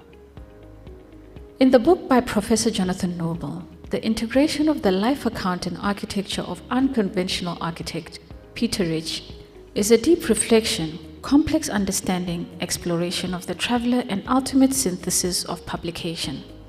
Interviewing the subject over a long period and making sense of the pieces of Rich's life and work in a thematic way captures the essence of his narrative and his body of work. Rich's restlessness and search through the art of hand drawing and architectural building is revealed by his empathetic and admiring stance of the traditions of the Ndebele people and their built structures. His own labor of love home, with its decades of work and palimpsest of the influence of the Ndebele lessons in material economy, technique and people and their sense of belonging, as well as landscapes and the beauty of ancient Mabungube. Peter Rich is and has been a prolific fixture in the South African architecture landscape and profession for decades, and this book is a homage and testament to the effects and influences he and his work have had and will continue to have. This book is an important part of the dialogue around what constitutes South African architectural knowledge, attitudes, and perspectives. The book may also be a provocation for future architects about what is possible what is open for debate in the profession, and what is possible for the architect's role within it.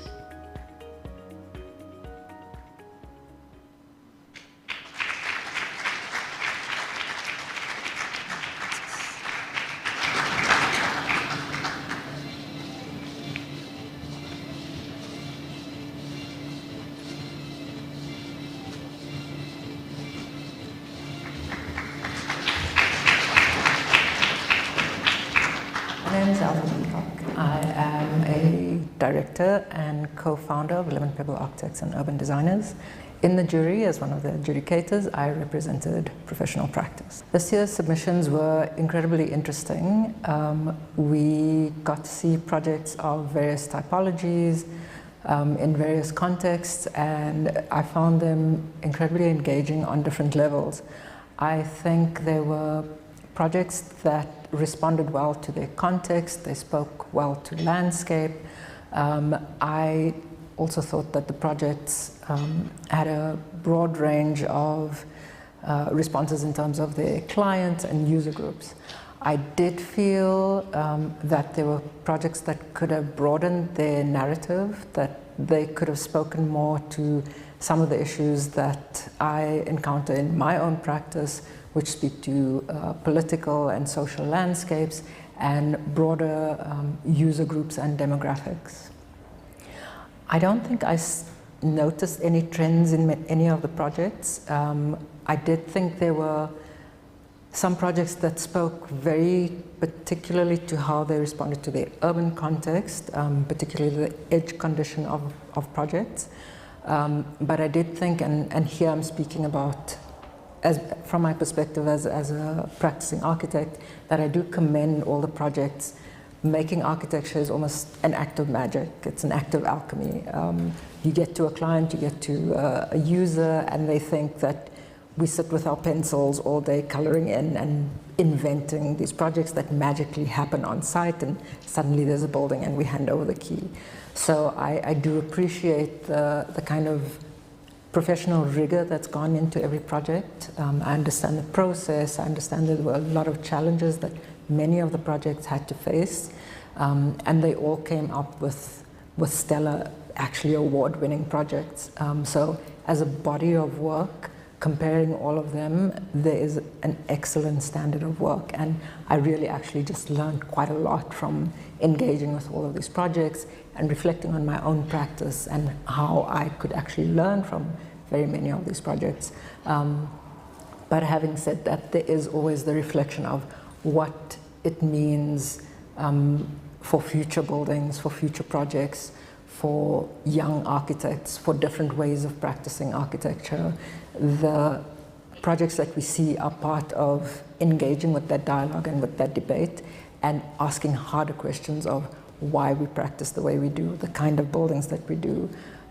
What are the things that were missing from the projects that we engaged with? I think in engaging with a broader research about the buildings that do emerge from professional practice, there were things around sustainability that I think could have been dealt with in a more rigorous way, in a tougher way, in a more innovative way. So I do think there are moments in some of the projects that those things could have been pushed a little bit harder. In conclusion, I would like to say that I feel very privileged to have been part of this jury. It really was an adventure, us traveling together, getting to know each other, finding that we have common values and that we didn't always agree. So we had differences and we had robust discussion about each and every project at each and every site.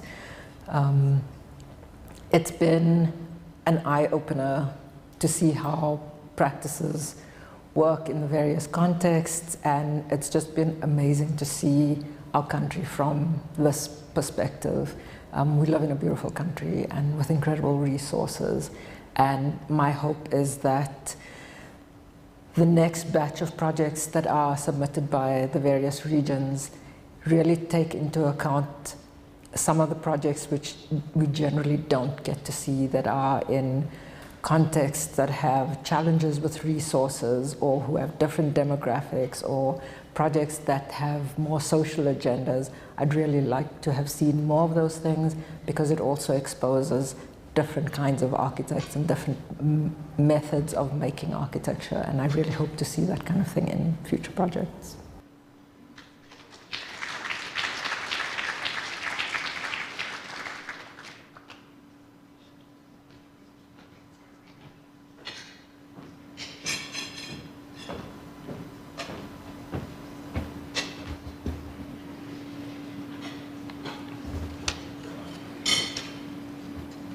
Our reverend here today reminded us that we really do need to be thinking about the people. I mean, what about the people who were evicted from their souls? That was the technical knockout. Well, Miriam Kamara reminds us that architecture itself cannot make a more equitable world, but we can contribute with specific actions. In light of tomorrow's commemoration of Freedom Day, the culture of freedom in distinction is well imbued in the presentations and the auspiciousness of this occasion. Thank you to the recipients of the Awards of Merit, and thank you to Mr. Musa for your assistance. We are now going to present the Awards of Excellence. To do so, I would like to call Professor Amira Osman to present the Award for Excellence and ask that Corobrik CEO, Mr. Nick Booth, join her on stage to hand over the awards.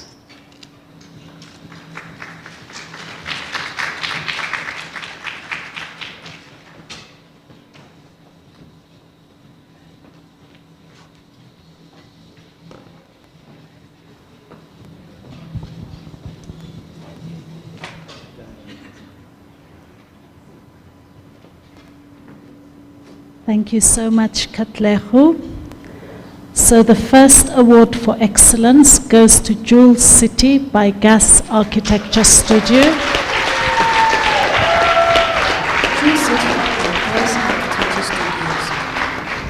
The significance of this private development is the achievement of meaningful social upliftment and maintenance of a large old city block, formerly known as the Diamond and Precious Metals District, that was a privatized and enclosed precinct. 6 old city blocks have been revitalized through the refurbishment and introduction of public open areas, multi-use offices, parking, schooling, and retail spaces, as well as a major new development of housing based on sound urban and city principles.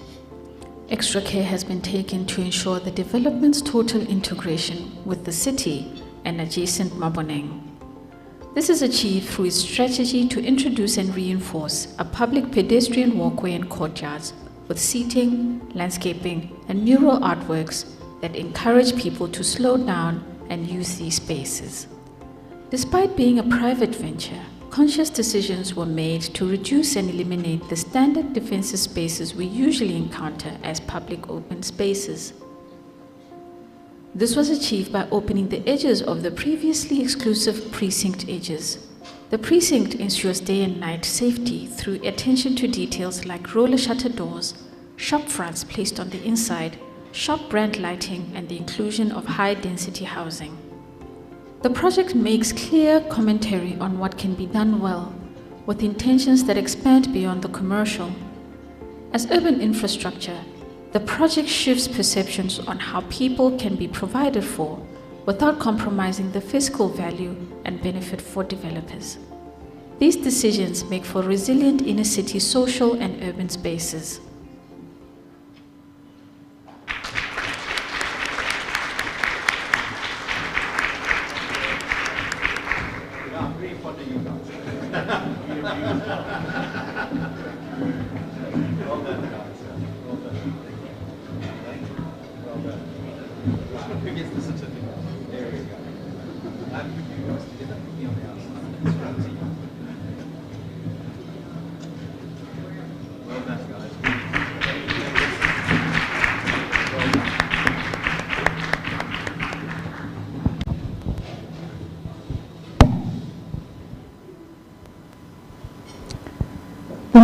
award for excellence goes to Ogi Showroom by C76 Architecture.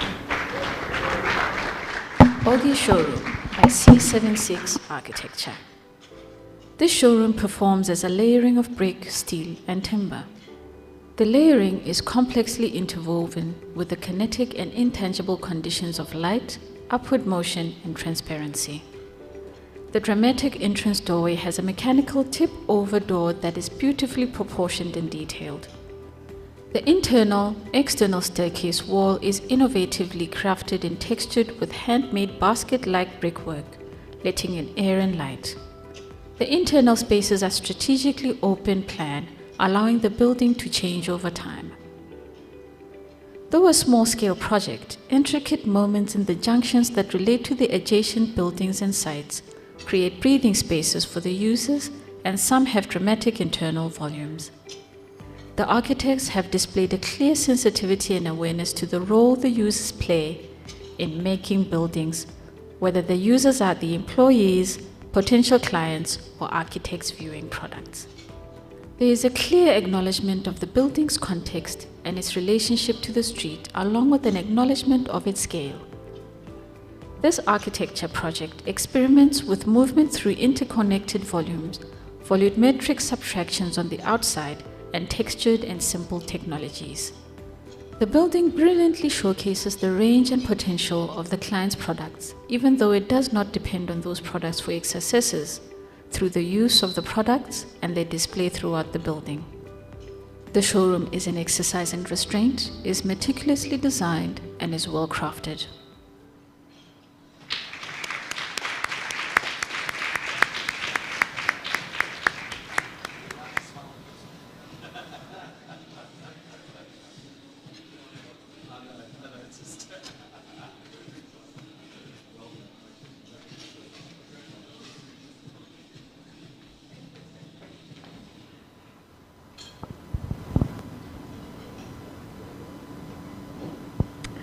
The next award for excellence goes to Ode to Oak Pavilion by Rebel Base Collective. Ode to Oak Pavilion by Rebel Base Collective. The Ode to Oak Pavilion, set within the very exclusive Johannesburg Country Club and its attendant lush green landscapes, is a masterfully crafted sculptural and functional canopy. Even as it disrupts the formality of the heritage structures to which it seamlessly connected, it complements and reinvents the terrace that it now shelters. The new roof covering, through its sculptural, curvilinear profiled shape, responds in a unique and contemporary way to its former Art Deco and conservative ancestors.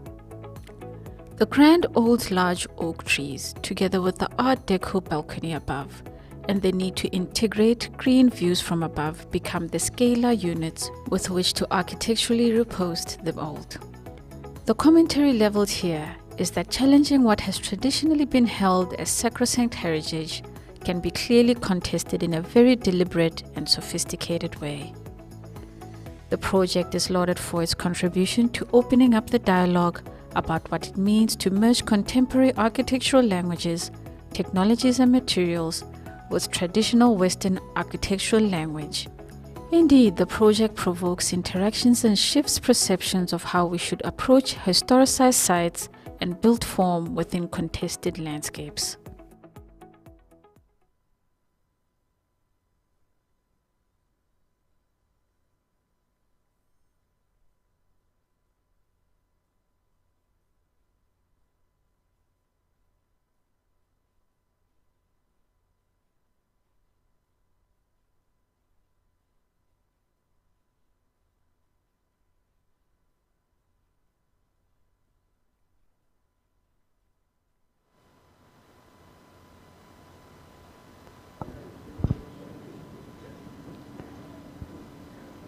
And the next award for excellence goes to 250 Buitengracht Street, Cape Town by Team Architects.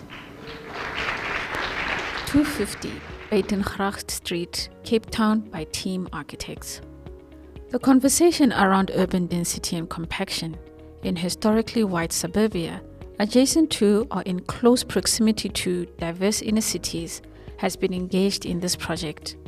The site lies at the cusp of the Workup and Damboerskloof. The merits of the project lie in the human scale of the buildings relative to its context, its fine grain, and its careful integration within the slopes of the dramatic site gradient. The project has easily extended the current spatial paradigm of living and working in connected spaces while integrating moments of privacy. The original stone, cast iron boundary wall and existing Victorian house have been restored and integrated into the new brick boundary wall and gables of the new buildings higher up the slope.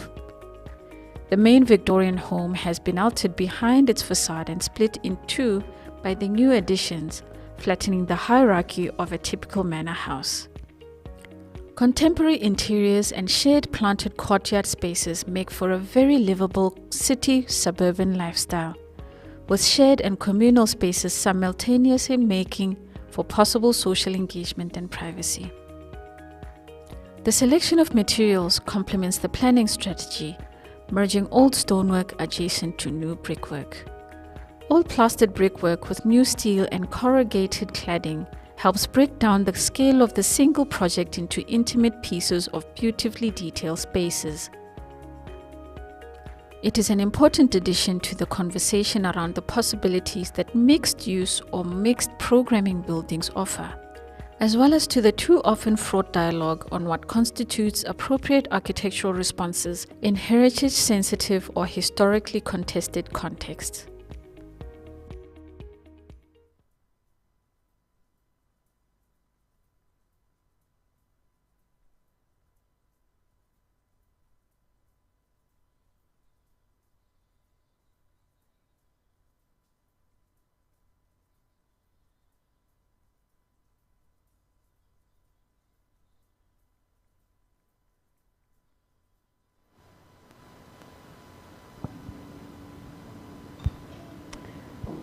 The next award for excellence goes to Westbury Transformation and Development Center by Ntsika Architects. Westbury Transformation and Development Center by Ntsika Architects. The location of Westbury is a historically contested space. This historically marginalized community is a particularly difficult urban precinct within which to work architecturally. The area is an apartheid-era designated colored area with multiple social problems and is close to Johannesburg CBD. The area has many opportunities to introduce projects that may catalyze transformation.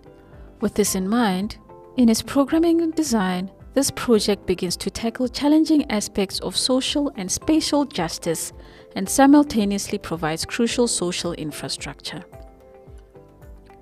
Ideas are explored of urban acupuncture and insertions of developmental programs and buildings to catalyze meaningful community interaction and transformation. The site is complex, is at the junction of major arterial routes and yet is adjacent to small-scale housing. The building must mediate the differing requisite scales at which it can perform optimally. Bold, formal color and textural gestures are employed in the pursuit of pride of place for this community. Existing heritage buildings were incorporated into the scheme. In this context, when newly built infrastructures of this scale and complexity are rare, this building plays an important role in marking a change in the visual landscape for the residents and goes some way to shifting perceptions of the neighborhood. The result is a landmark building with an overall playful yet complex set of architectural moves and values that satisfy client, community, and resilient urban and social futures.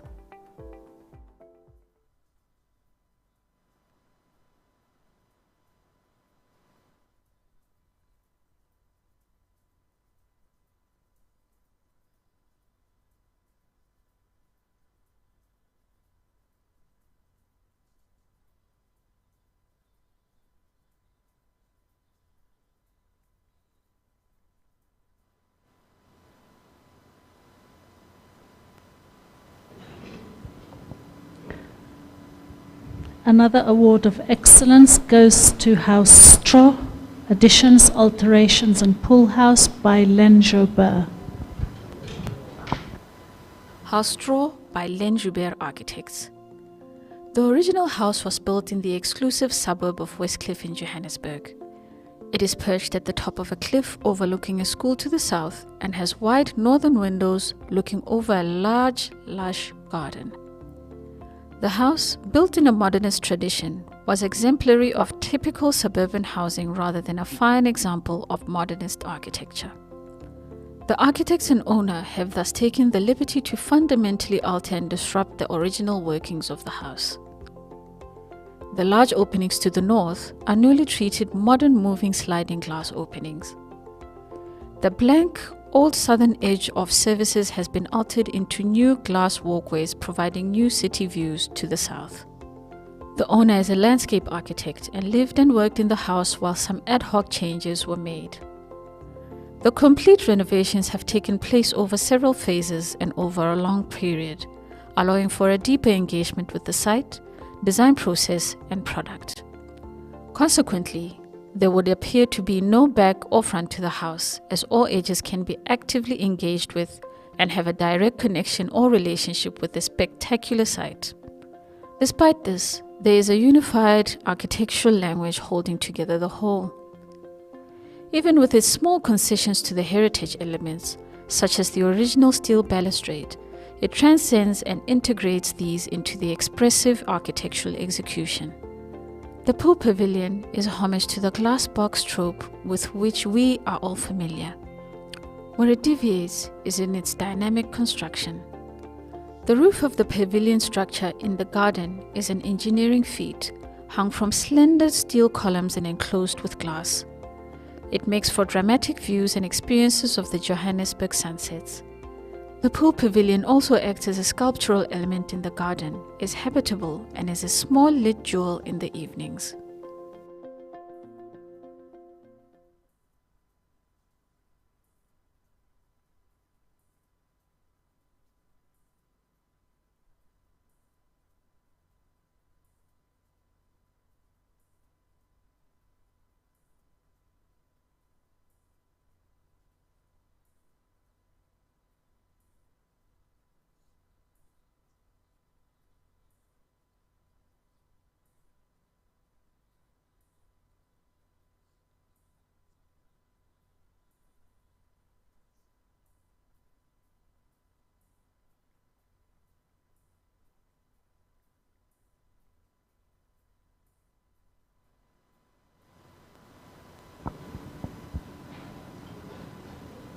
The next award for excellence goes to House Campbell by Michael Lumby Architecture. House Campbell by Michael Lumby Architecture. This Vredehoek home is a well-crafted, carved-out sculptural piece of architecture in a suburban landscape. Contextually, it sits comfortably in the old neighborhood of Vredehoek with established similar-scale houses. The topography of the foothills of the mountain have been responded to, with the varying ground levels and spectacular perched views. The plan is a study in compaction of space and efficient arrangement of use. Volume and light are judiciously employed to uplift the constraints of the plan. In addition, black steel window and door details, balustrades, and a quirky basin spout make for a meticulously detailed home. The use of exposed brickwork and clever rotating of cursework help to break down the scale of this three-level structure. Additionally, the mix of geometries distinguishes its spatial and aesthetic response, making it a landmark building within its context and a talking point for neighbors and passers-by. Exterior garden and secret courtyard spaces are used and read simultaneously with external service spaces, without the service spaces feeling like a backyard and without compromising the architecture. There is a careful consideration of planting, which is intended to eventually merge with the brickwork and soften the overall rectilinearity of the building. While it uses familiar technologies and materials, it pushes these materials to a symbiotic relationship with the spatial decisions. This project provides a discussion point for how small or compact properties can employ landscaping and be maximized to create generous, well-considered and well-crafted internal volumes. The synergy between client and architect is clear. This home considers the optimal suburban living needs of its client and is a pleasure to move through and live within.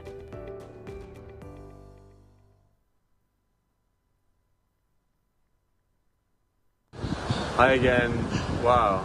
I'm truly honored and surprised that we've received this prestigious award for our small and humble project. Special thanks to our brave clients whose complete faith and trust in us is, I think, the reason why we're receiving this accolade today. Thanks again. Cheers.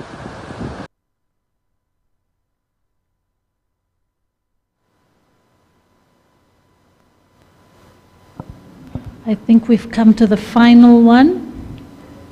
So the final award of excellence goes to the Onyx Jewel City by Gas Architecture Studio.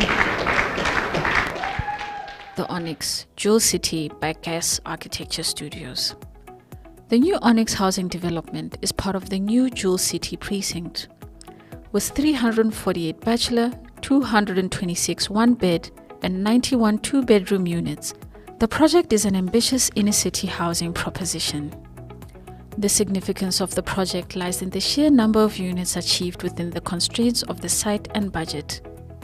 In its form, it contributes to the redefinition of the city block on which it is located and reinforces the social spaces that form its ground floor threshold. The architects have worked intensively to find creative architectural solutions to consistently transfer the benefits to the user while addressing the pressing need for more and accessible, affordable gap housing. Some of the ways in which the architects have been able to achieve this are through a deep understanding of economy of space, structure, material, and cost. Even within its self-imposed structural limits, such as the sheer concrete walls that limit future adaptability, the project created other benefits, such as generous floor-to-ceiling heights in addition to a large number of units.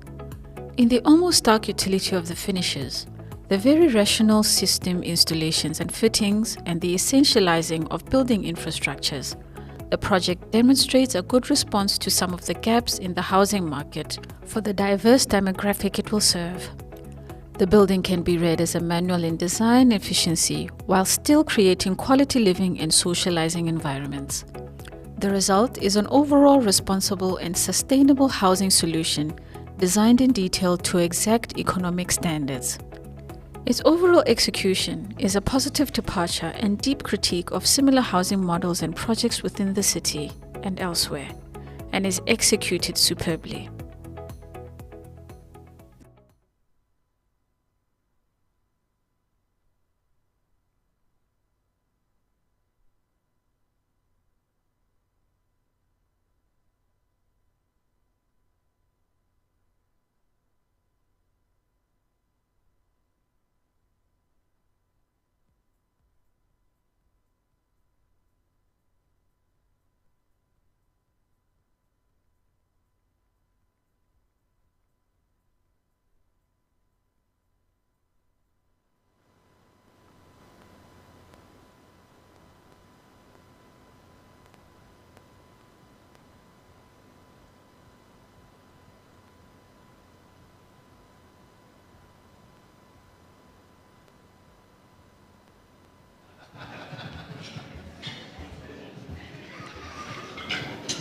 Congratulations again to the awardees for the Awards of Excellence.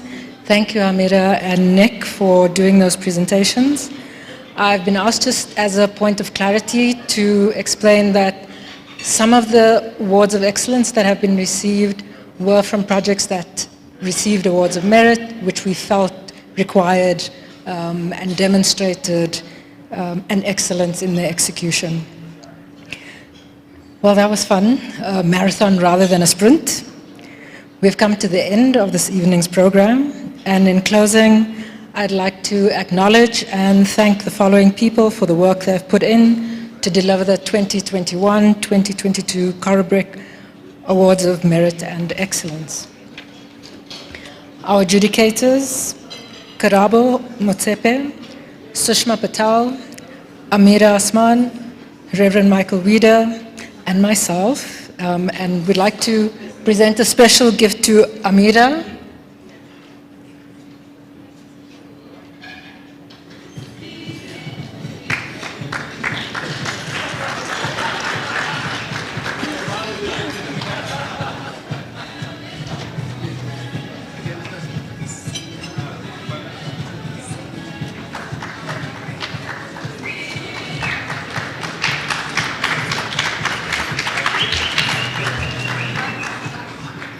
We'd also like to give a special gift to the Rev, if you'll please join me on stage.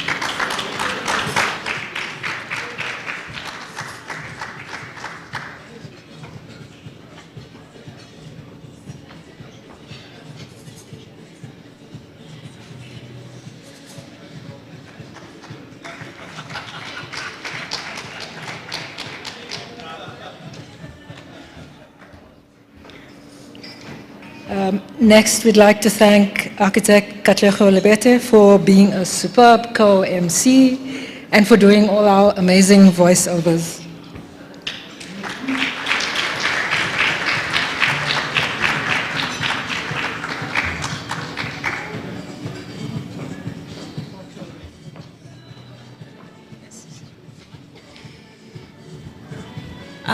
We would also like to present a gift to Althea for being a fantastic co-MC.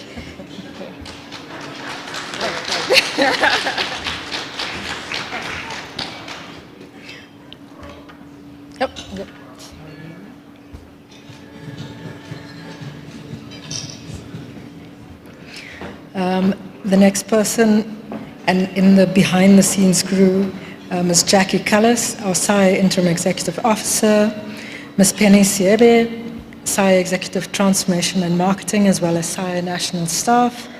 Another special thank you to Mr. Nick Booth, our Corobrik CEO. If you could please join me on stage.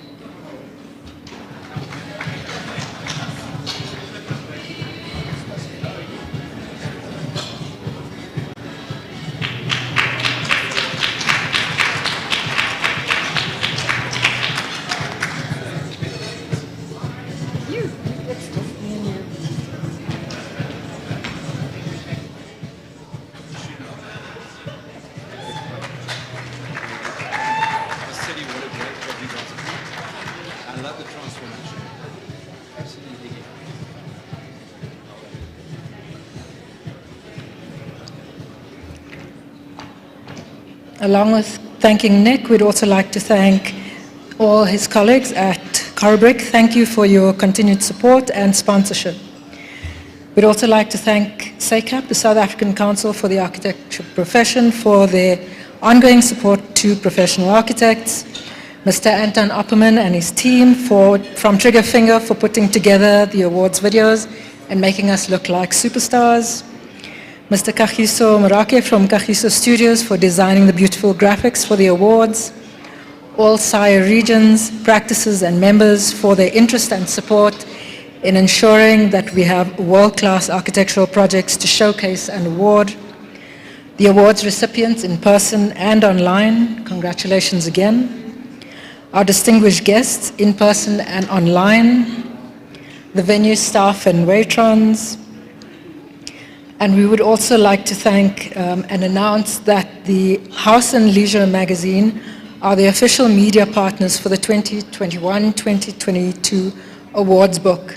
Tonight, the media partners are represented by Peter Brewer, Managing Director, and Margot Molyneux, Managing Editor, who have been in attendance online. I think there's still a few of the August editions outside, but they will be in store. In closing, I'd like to say, as mentioned in the adjudicators' reflections, there is room for greater diversity in the awards. As spatial practitioners, we are optimists of the highest order and produce work that can compete easily on the global stage. SAIA looks forward in the 2023-2024 awards program showcasing more of our country's excellent architectural achievements, which will be presented in 2024. Thank you for your attention and presence. Good night.